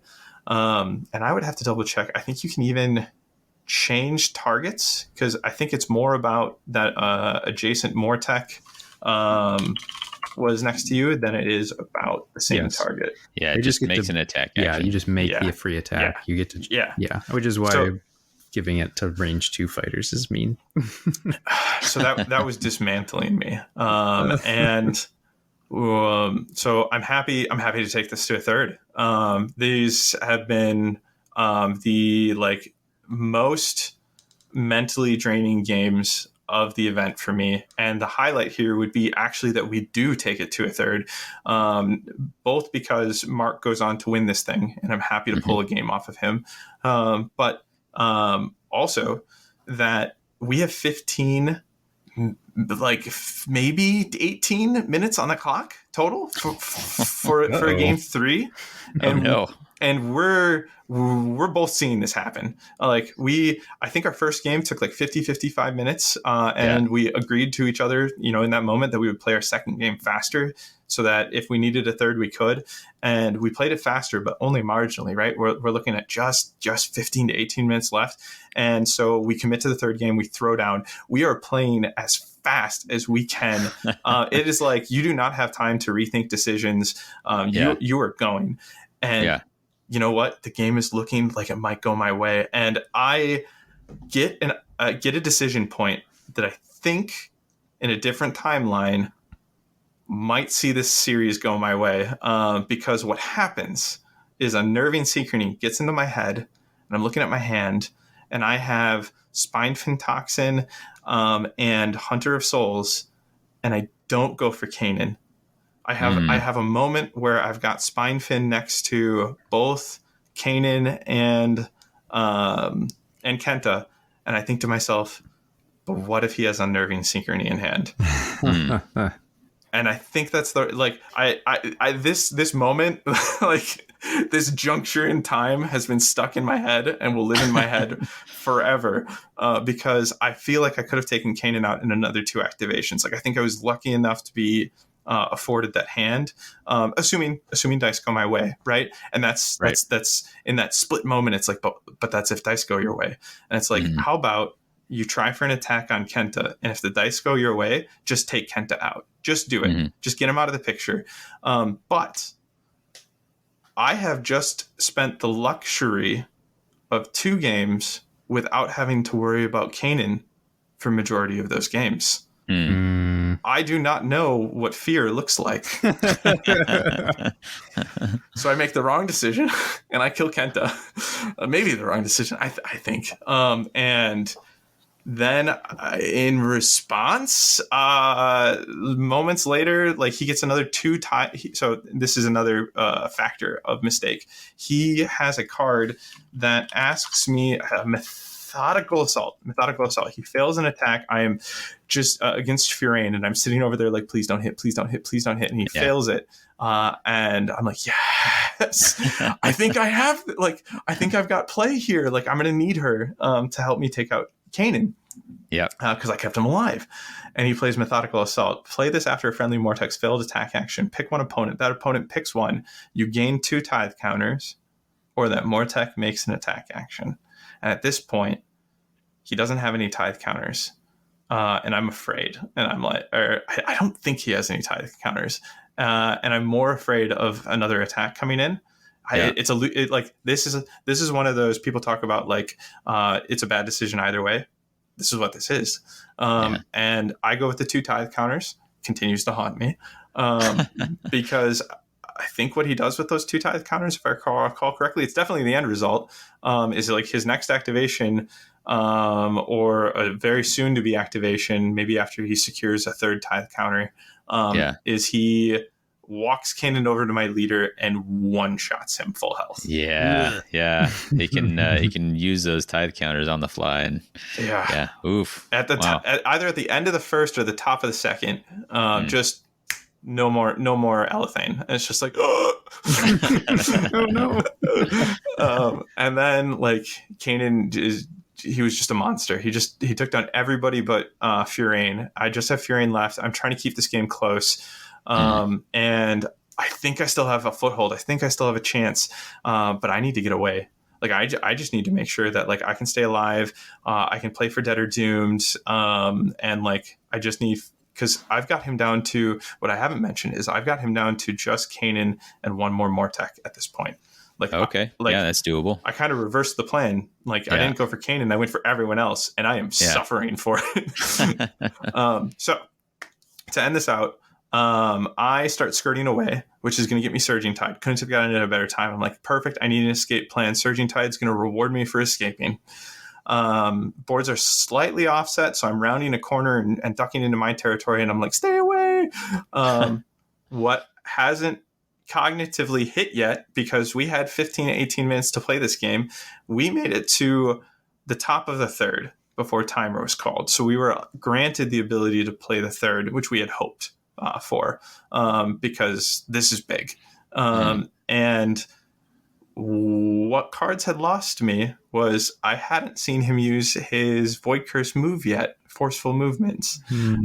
He's got refashioned priorities and refashioned reactions on this big boy as well, and they have not gone off in this final round.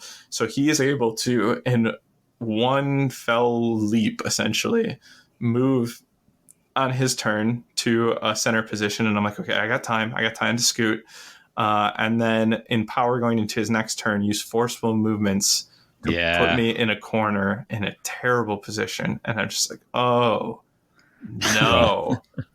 And like it got to in that moment, it's like, okay, I don't have an escape route. He's going to be able to chase me with refaction priorities or reaction. Like either way, he's got me. I cannot escape. I need to try to attack him, survive an attack, see where it goes. And a dead Furain is to follow. So incredible set of games. We had so much fun, and that one ends 10 to 16. like after everything's said and done. And, I'm looking at, if Furion doesn't die, that's a point in his favor. I've got Dead or Doomed in my hand.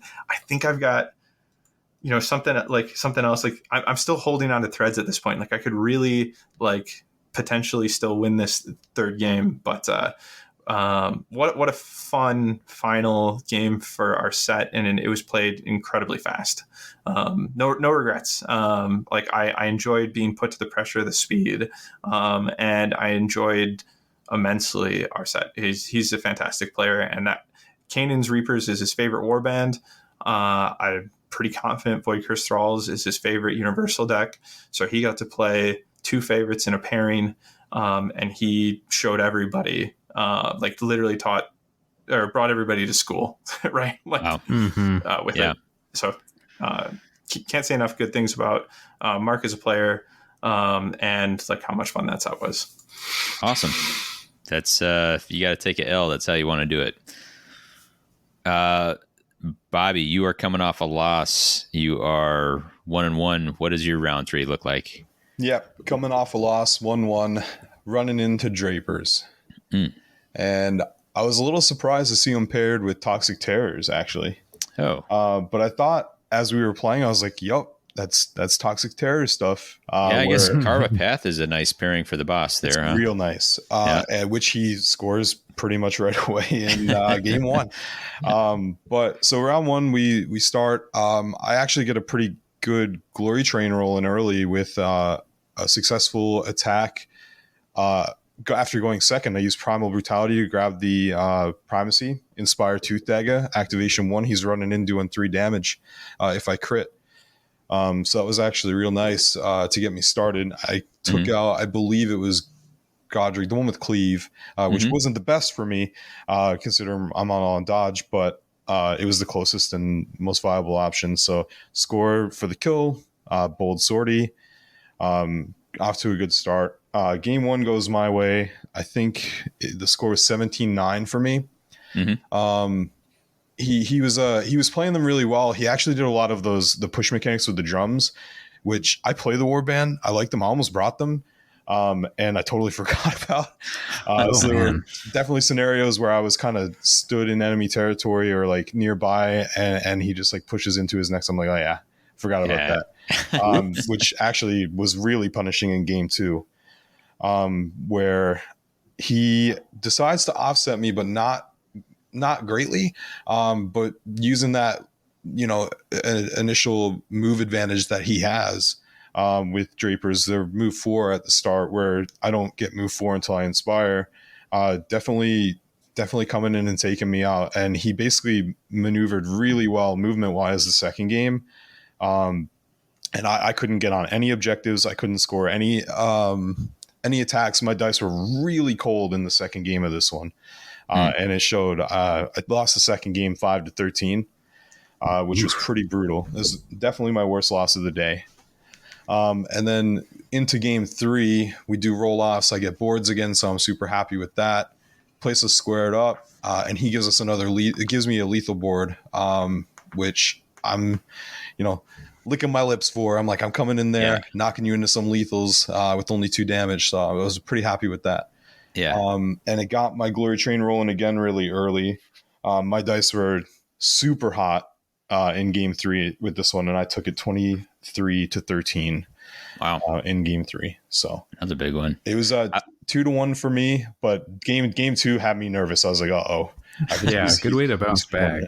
Yeah. I'll say this as well. If a 5-13 loss is your worst one of the day, I mean, that's a low glory total, but at 8-point differential, if I go to somewhere and say that was the biggest I lost any game by, it's not bad, man. Feels pretty good. Yeah. And Drapers were just rude, doing range 2 stuff against. They're not very kind once they get. And I think in Nemesis they have a lot of legs. I think what they got to find is the objective help. I think their end phases are, if I remember, pretty awful in faction by and large. And so if they can find somewhere to get help on that front, then I'd agree. Right, which Toxic Terrors really helps open that up with Carve a Path. And then he, but for end phase, he was scoring a lot of the have 2 poison's active, have more sure. upgrades. He was scoring a lot of those, and it was quite interesting. I was like, uh-oh. Okay. Yeah, and it was kind of surprising because I mean I think it was game 2 where he just was like, yeah, tooth daggy, freezing venom, you can't move. What you gonna do? And I was like kind of stuck in the middle of nowhere, and I couldn't activate him because it would have just been a wasted action for me. And I was trying to get more movement around because at this point he started hot, and I'm super cold, and I just can't get anywhere to get anything started. That card is super strong, and I think that pairing is something I'm definitely eyeing. That's cool. Yeah, it's super fun to play against something new. Thematically, that's like wonderfully horrifying too. Like for sure. Like ill prepared going down on a fighter, and then the drum beat going. It's like, like we've frozen you in fear, and we're on our way. And that drum beat just going. It's like, ah. But yeah, that was ultimately my game 3. All right, Skyler, you have to collect the shattered pieces of your mind after that brain burner. You are now also 2-1. Agree. Yep. What is your round 4? My round 4 is against Michael, who I learn is Mark's brother. And is this Exiled Dead? This is Exiled Dead. Ah, cool. All right. And Seismic Shock. Oh. What? Okay, interesting. I had to practice that in advance, right? It's seismic. You got there. All right. But yeah, shout out to Michael real quick because without Michael, we don't have Mark in this game. And both of them are awesome. And like Michael was so proud as an older brother being like, I got him into the game and he took the event, right? He was a ton of fun. And Mark actually spoiled for me that he had brought Exiled Dead and Seismic Shock together.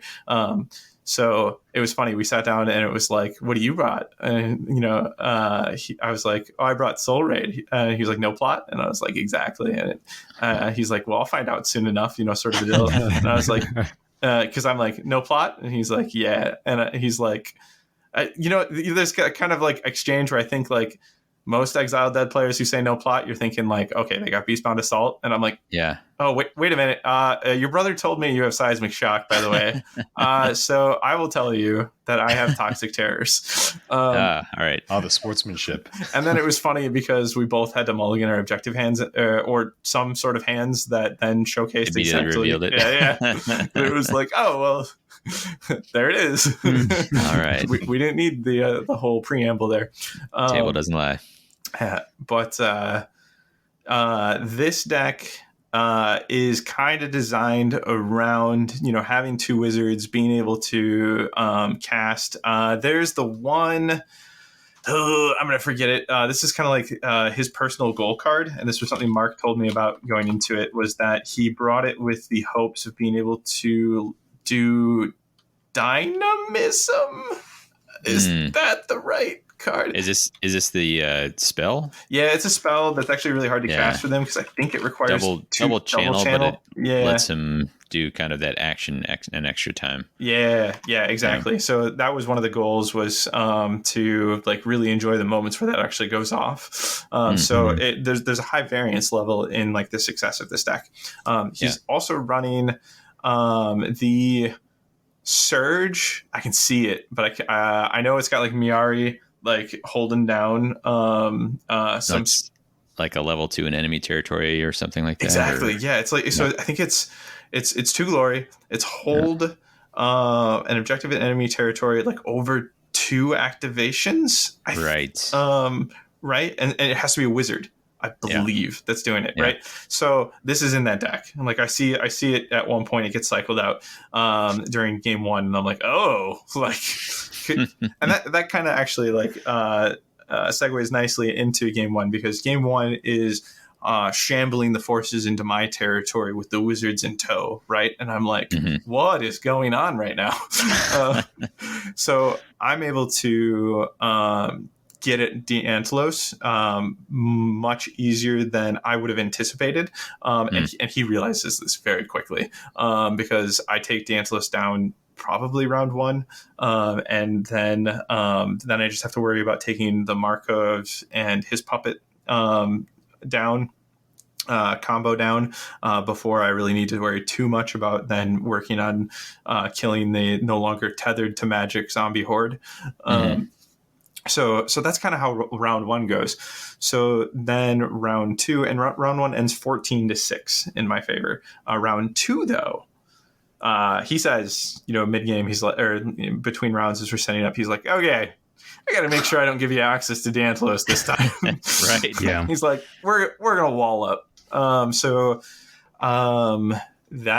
kind of what happens here. We get kind of a choke point in like a 4 or 5 hexagon, like no man's territory.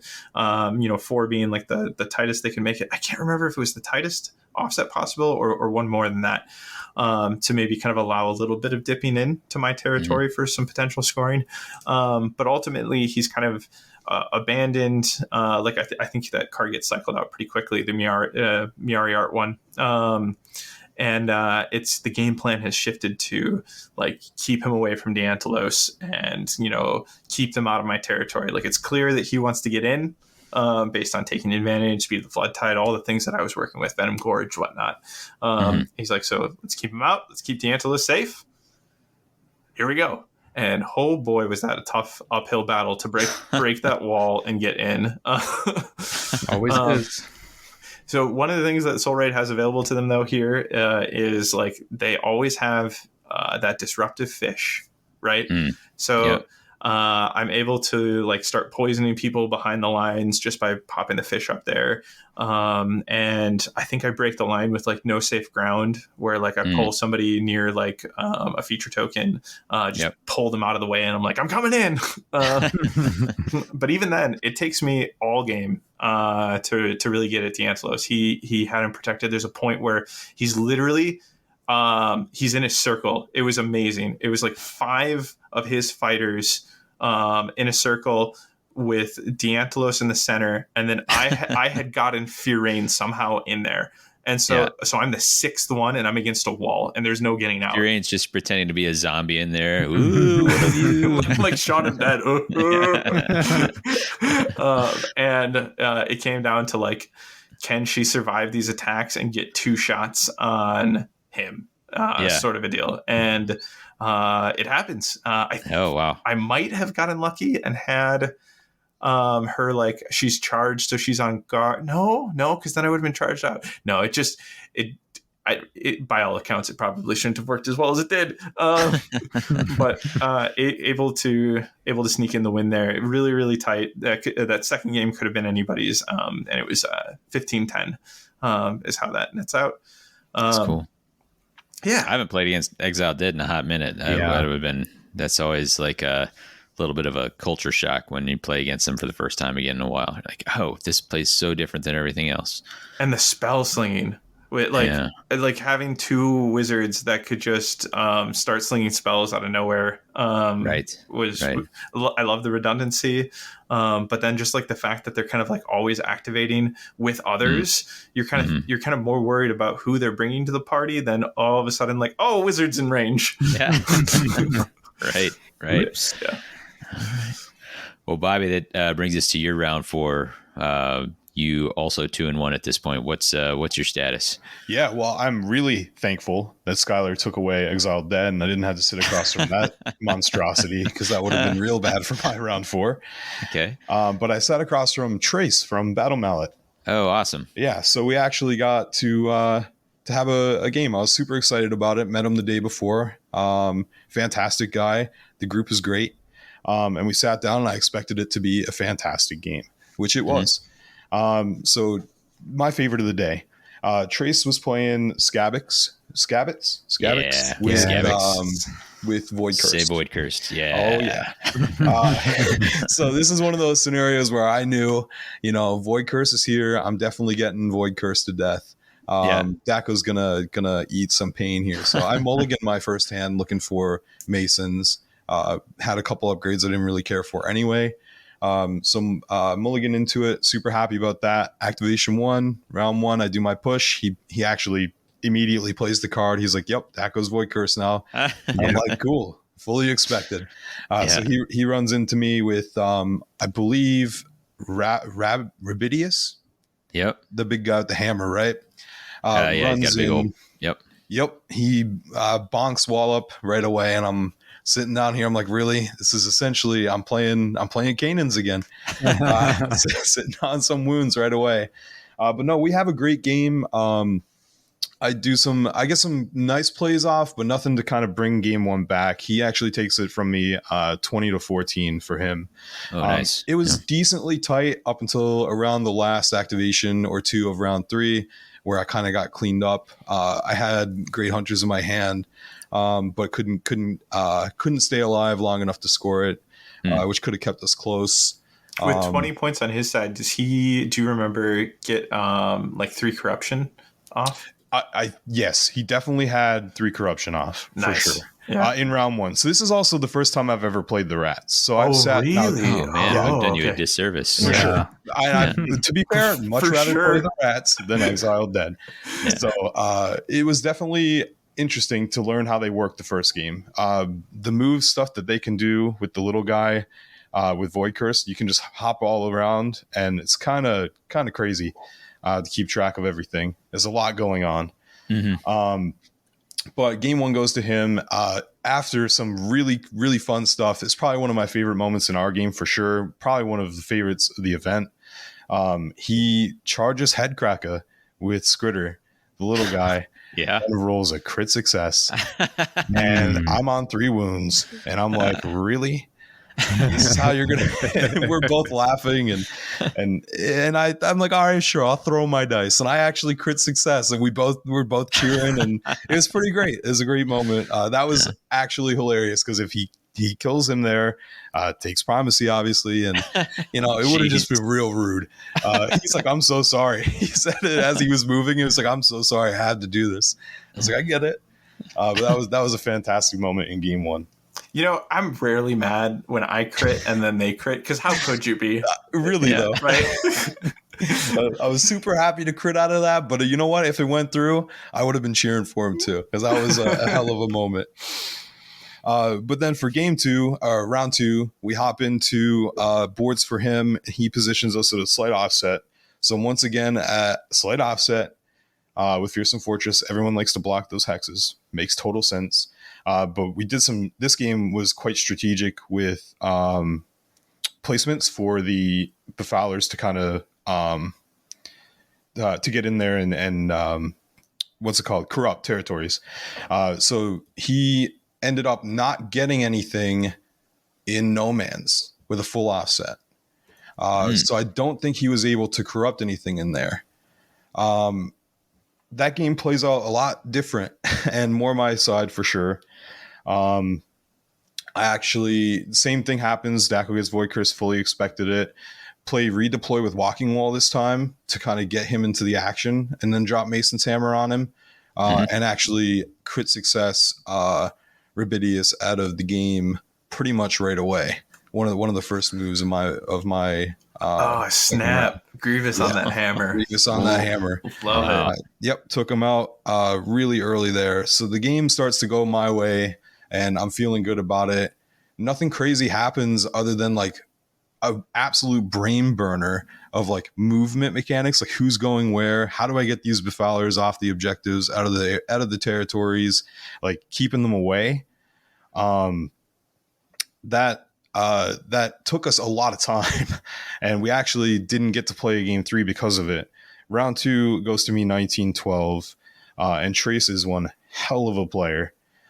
Smart guy, big brain stuff, making me really, really think. This is probably the most thinky game I had, which is probably why it ran over, because even the game where Baconborn and I played, we could have got into game 3 with 30 minutes left. We were playing at a really quick clip. Yeah. But this one, not so much. It was a big thinking game. Second round against the Rats too, which didn't help me. But yeah, so we tie 1-1. We gentleman's agreement. We're not going to try. I think we had 10 minutes left to try and get anywhere in round 3. We were just like, we're fine. Happy 1-1. So if you're listening, Trace, I'd love to play you on Vassal to get that third game in. Just saying. Challenge thrown. Kind of like to take that from you. I don't like to be a tie guy, I like to win. So if you're listening, reach out to me. And then Yeah, so that was my round 4. Yeah. That's awesome. Skyler, how do you close out your event? All right. So closing out the event, I go up against the second Path to Glory member, 2 of 2 at the tournament. So I'm up against George, also known as Kairos on the Discord.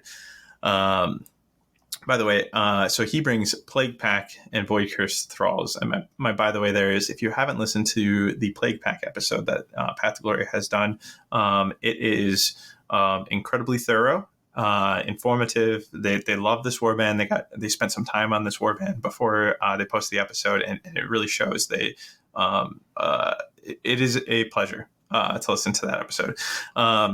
And I had not completed the episode before I got this match. But I also got to play, Plague Pack Void Curse Thralls, both personally. Was really excited about this, as well as then against it in Davy's game there. So remember those key interactions that we highlighted in the last episode? Yeah. Those are coming up right here. First off, we're going to actually start with one of my highlights. There's 2 highlights from these games. The first is that George, to celebrate the gauntlet of 5, best of 3s in a day, has whiskey to start the game. Of course. So it was really great. He had brought a flask, and we grabbed like glasses from nearby that you could use for water or whatever, right? But he poured one for me because I was his final opponent, as well as one for all of the locals that he had, that Mark and him had, that came with. I believe they had 2 minimum, maybe 3, but at least 2 locals with them. So kind of all kicked off that final round with a really nice sipper. That was really great.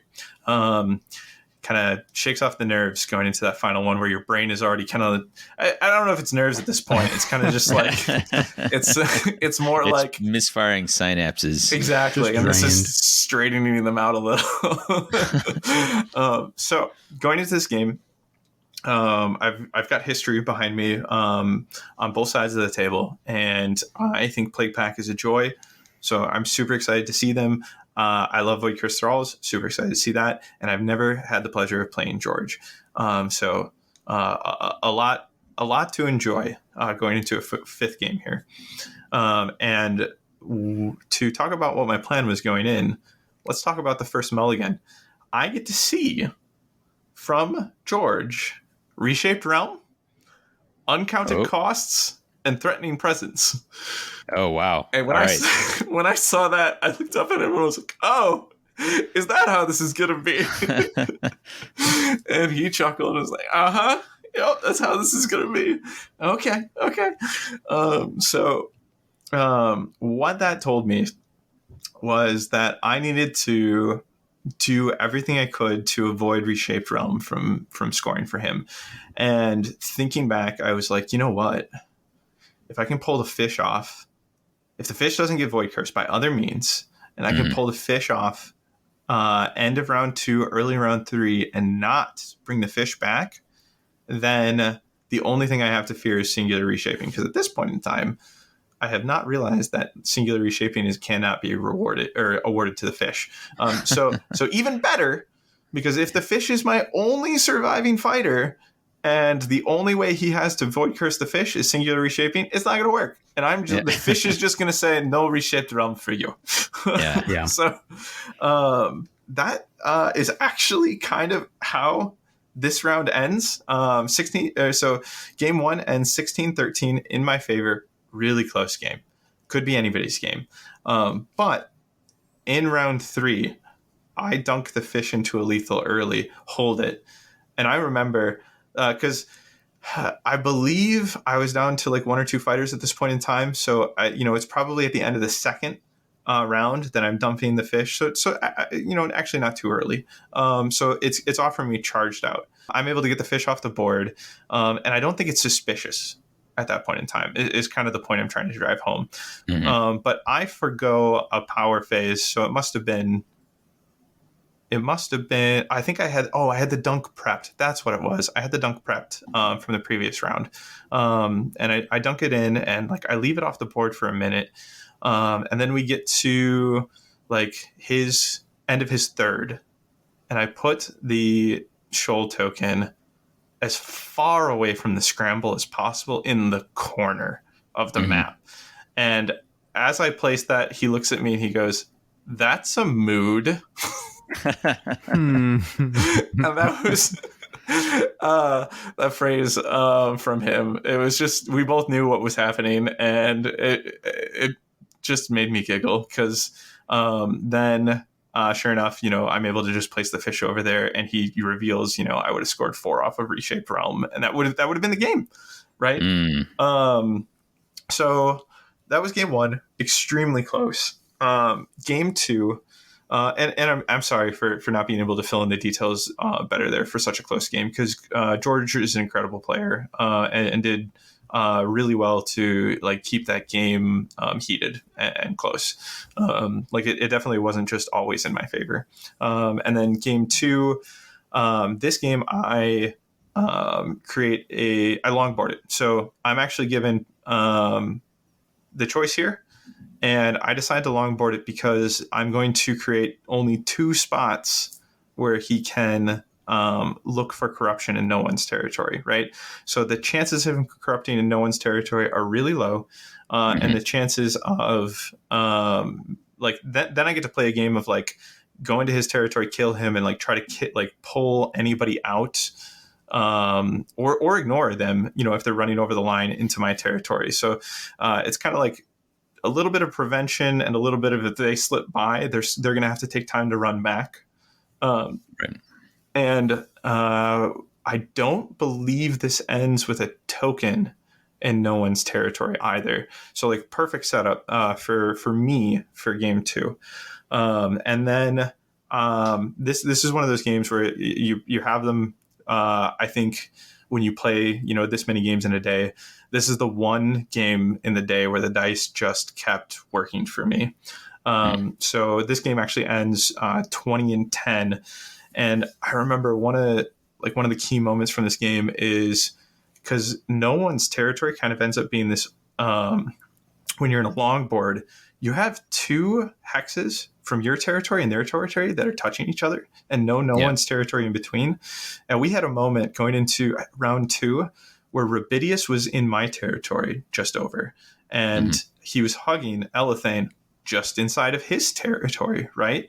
And so I actually start round 2 off with an attack against Rubidius to set up Carve a Path. And then Rubidius runs further into my territory to address somebody I have over there or get away from me. I don't 100% remember, but then I run over my territory line with Elethane and kill Rubidius and score Carve a Path. And George, for a moment was like, "Oh, that doesn't score." And I was like, "Actually, that first attack, you were in my territory, I was in yours." He's like, "Oh no."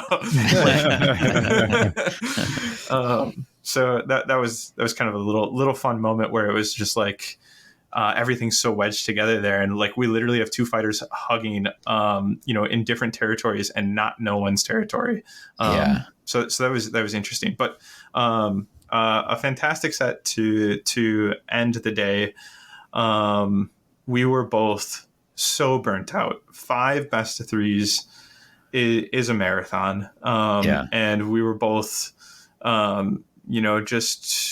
just ready for the day to be over, but I think both happy to have had a chance to have finally got to play each other. We hadn't been able to online before that point. So yeah, I think that kind of wraps me up. It's quite the murderer's row you went through there. Yeah, I know. And I come out 4-1 victorious in that regard. I wanted to crack top 8. That was I had 2 goals. I had crack top 8 and be the best soul raid there. Those are my 2 goals, and this allowed me to do it. There was another soul raid hot in your heels as well. So. I know. The only other one there. Bobby, how did you were 2-1-1 going into the last round? 2-1-1. I sat across from my opponent, and he places down Sepulchral Guard. Oh. And I was sad because I didn't want to play any Horde War bands. But here we are. Yeah. And he sat down. He's like, "Oh, you're 3-1," and I was like, "Well, technically, I'm 2-1-1." But it turns out that Trace and I, the game was so close, I literally beat him by 1 glory differential. Yeah. Which put me in that bracket, I guess, to play the 3-1 player. So I sat at the table with him. He goes down with Sepulchral Guard, and Fearsome Fortress. So I'm like, all right, this is going to be a bloodbath. We start off in a triangle formation for him because I give him objectives and I have boards, and I'm thinking like, there's no way that this guy doesn't have like a bunch of hold objective stuff. Right. So I'm like, I got to find ways to keep him off of there. And luckily, most of that warband is squishy, so I'm running around just bopping people. Tooth Dagger immediately takes out one of the petitioners, inspires my leader in game 1. He runs up. He's like shooting spells. Got 3 dice now with supports. He's crushing petitioners left, right, and center. But game 1 was an absolute wash simply because my dice were absurd. I don't think I've rolled a single dice that wasn't a crit in the first round. Every single dice I threw was a crit. And he was at this point a little frustrated, which I get it, you know. Dice be dice, man. And he wasn't saving anything. His dice were really cold.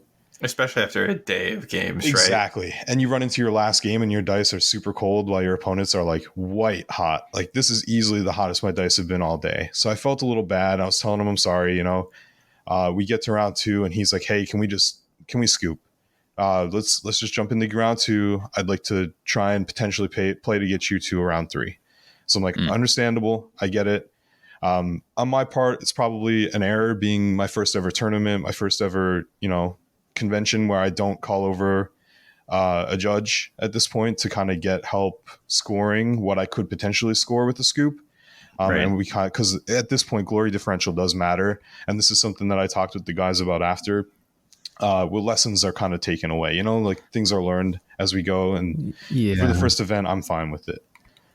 But we scoop game 1 and jump into game 2. Game 1 was 18-4 for me by the end of round 2. Wow. It was a bloodbath for me. So round 2 starts and he gets the dice get a little bit warmer for him. Mine cool off a little bit, but they're still pretty hot. This time, I'm objectives. I still managed to somehow give him a pretty decent setup on objectives, and I was kind of kicking myself about that. And he's doing some move mechanics with these guys. I don't know fully how this warband works. All I know is Horde guys get to move a lot, and I get to see that a lot. So he's doing a lot of things. He actually took Wallop, I think, out of action pretty early. And this is the only time where Warpaint Ward has actually failed for me in the event. Was in the final game. I literally, every single match that I played, I scored. Warpaint Ward has saved me to some extent in every other match outside of here. That is so Wallop's out of action. Round 2 starts, or is near ending here, and my favorite interaction for my deck and my cards happens. I actually love this combo so much. So I was fully charged out, and because I scored roll off, I wanted final say because I know he has objective stuff. So I let him go ahead, do his thing. He jumps for his last activation. He jumps on a bunch of objectives. So I'm like, okay, I need to do something. I'm fully charged out. My hand is pretty great, but at the moment doesn't score. I only have 1 out of action, but I'm holding Smash 'em, which needs at least 2 for me to have primacy. I'm holding. I have Gorka Morka for hold 1 objective with my leader while I have primacy, and the other is Hunt the World Spirit for hold 2 while I hold primacy. So my favorite interaction here, I'm fully charged out. I'm looking at my cards, and I have like the perfect mishmash of cards here. I play Primal Cunning, which allows me to push my any fighter 3 hexes, but I have to give the primacy to my opponent. So I choose to do that simply because I want Headcracker to be on an objective so I can score both Hunt the World Spirit and I've Gorka Morka because Dako's on the side already holding the objective. So I'm like, great. So I want to get up close because I had Determined Push in my hand. So I do that, get up there. He's got the Primacy now, but I also hold Primal Brutality. My leader isn't inspired at this point, so I'm not doing enough to take out the Prince. That's the best feeling I could reach. playing Mad Mob when you have Primal Brutality in hand and you can get that, like, I'm going to hand you the Primacy token, right? Because I've already earned it a different way. So I'm going to get this glorious, push 3, and I know I'm going to have it back. Yeah. So push 3, give him the token. I'm like, all right, I'm here. I'm doing 2 damage now. I pull the Primacy back from him with Primal Brutality. Oh, by the way, I'm inspiring my leader. He can now do 3 damage, which is enough to take the Prince out, who's holding the objective I could reach. And then I had Determined Push in my hand as well, which pushed me onto that objective. Wow. And that whole perfect combination, like perfect harmony of cards to have happen for me right there, scored me a huge hand at the end. 1 for the kill, 2 for Smash 'em, 2 for Hunt the World Spirit, 1 for Gorka Morka, and 1 for Primacy. And after that, he's like, hey, I'm scooping game 2. We're done here. Okay. So, and that's how it ended. On top of being huge for you, it probably bricked out a lot of what he had. Yep. He said, you completely ruined my scoring hand. I don't score anything. He said, I'd like to kind of stop here. So I was like, I totally understand. Sorry about the dice. They were rude. But yeah, that was easily my favorite interaction of all my cards kind of like coming together right at the end there. Yeah. To really have a satisfying end to my tournament. My first ever. Wow. Well, nicely done. Yeah. 3-1-1 and a 4-1. Mm-hmm. Very well representing.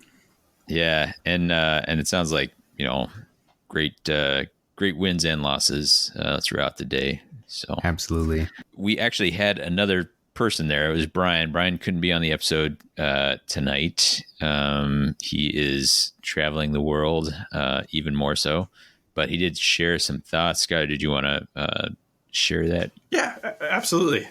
So Brian enjoyed himself thoroughly, and I'm gonna read what he wrote. He gave us a statement. He is off in Italy right now on his honeymoon.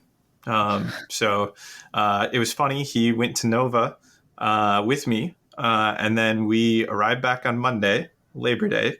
He has a shift, and I asked him, why the hell does he have a shift? And he says, like holiday pay, baby. Oh boy. And then the next day leaves for Italy with his wife. Anyway, man. The blurb that we got from Brian cannot overstate how much fun it was to see and speak with everyone.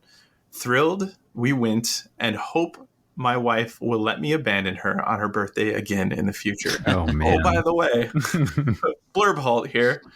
Yes, his wife's birthday is also over like the Nova dates. So he made sure she had a nice birthday celebration in advance, and then onto a plane he went. But resuming his blurb here, excited to see the future of the con grow at this new venue. I took Ephlem because chaos and gorgeous models. My goal was to play well, but more importantly, to be a fun opponent.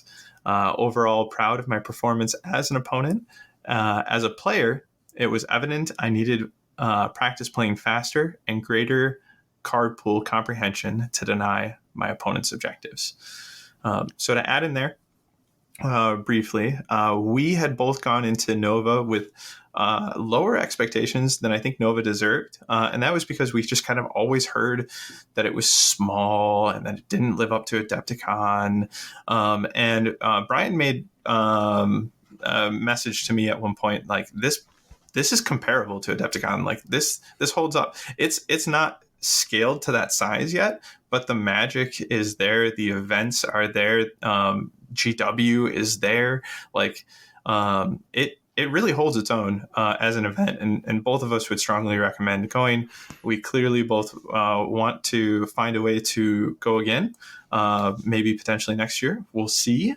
And I know a takeaway for him was that he felt there were cards played against him, like Focal Point was an example of cards that were scored against him, that he felt if he had poured a little bit more like investment into understanding the cards that others are scoring, instead of kind of focusing on Ephraim and kind of the advantages, that she has to offer. He kind of felt like I've kind of had an advantage over the competition, where like I haven't had to think about counterplay as much as I used to. And that is something that I know hooked him into this game. He used to love, and still does, like it's not a used to, that used to be the hook for him, was, trying to figure out what objectives were your opponents were trying to score, counter those while going towards your game plan.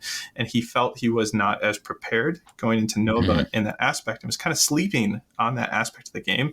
And this has really brought that back to life for him, where he is almost happy with like getting Ephraim only to that 10th place, because that meant there were that many people in the event that were ready with a game plan to take them down, ready to counter them.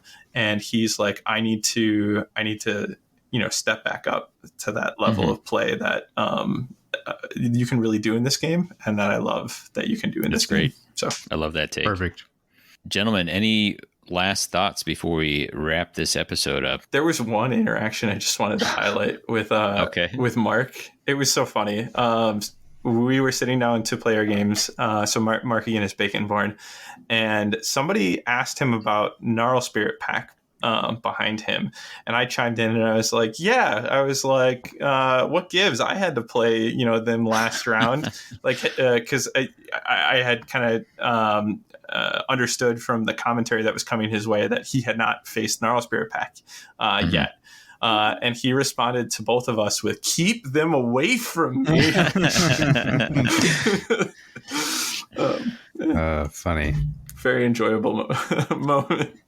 And Awesome. I do believe he is able to dodge them the entire event. I think that would have been a hairy matchup for him, but not one that he couldn't potentially overcome. Yeah. I am just glad that I didn't see that anyone was playing Black Powder and then had to end up going back to playing original Black Powder. Pre-beta Black Powder. Because I might have just gone home if somebody told me that, like, oh, by the way, your warband is basically unplayable now. Yeah, I would hope that person would have messaged in advance and said, "Hey, I live in beta rules. Those are in effect, right?" Yeah, right. Yeah, I'm sure. But outside of that, if your scenario happened, yeah, my heart would break. Oh, yeah, rough.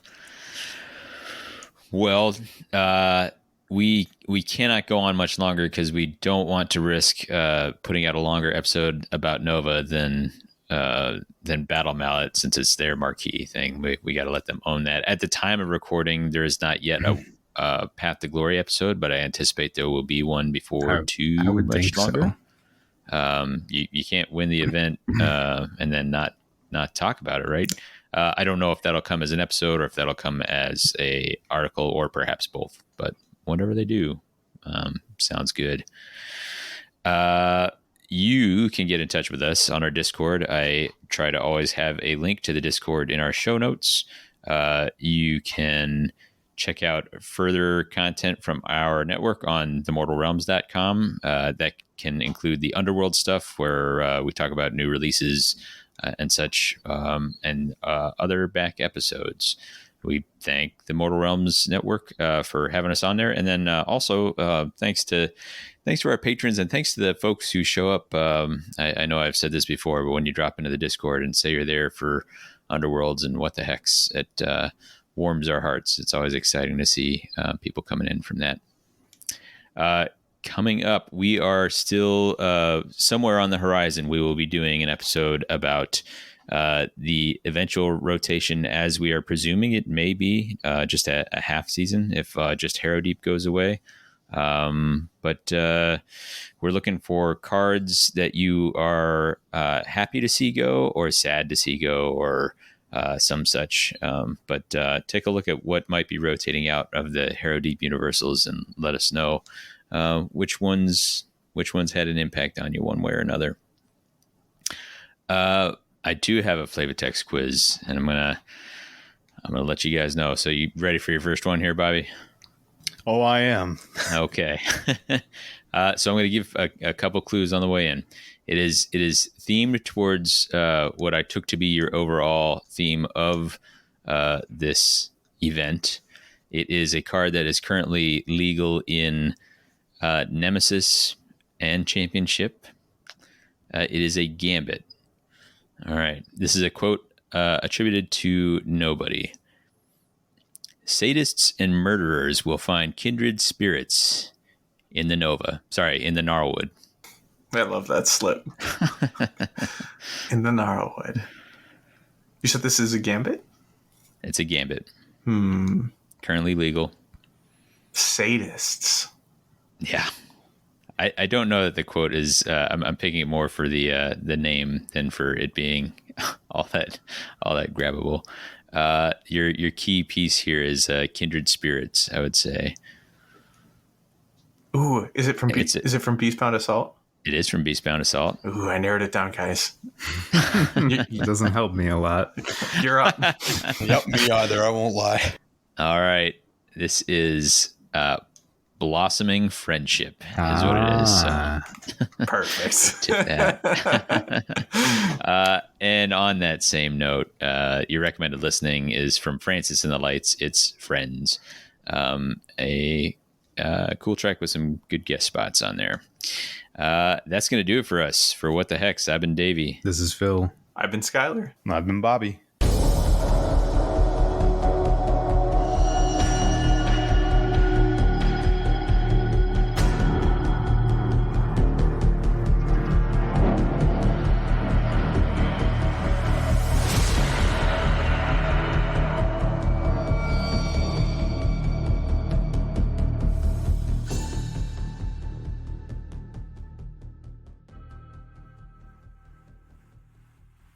No.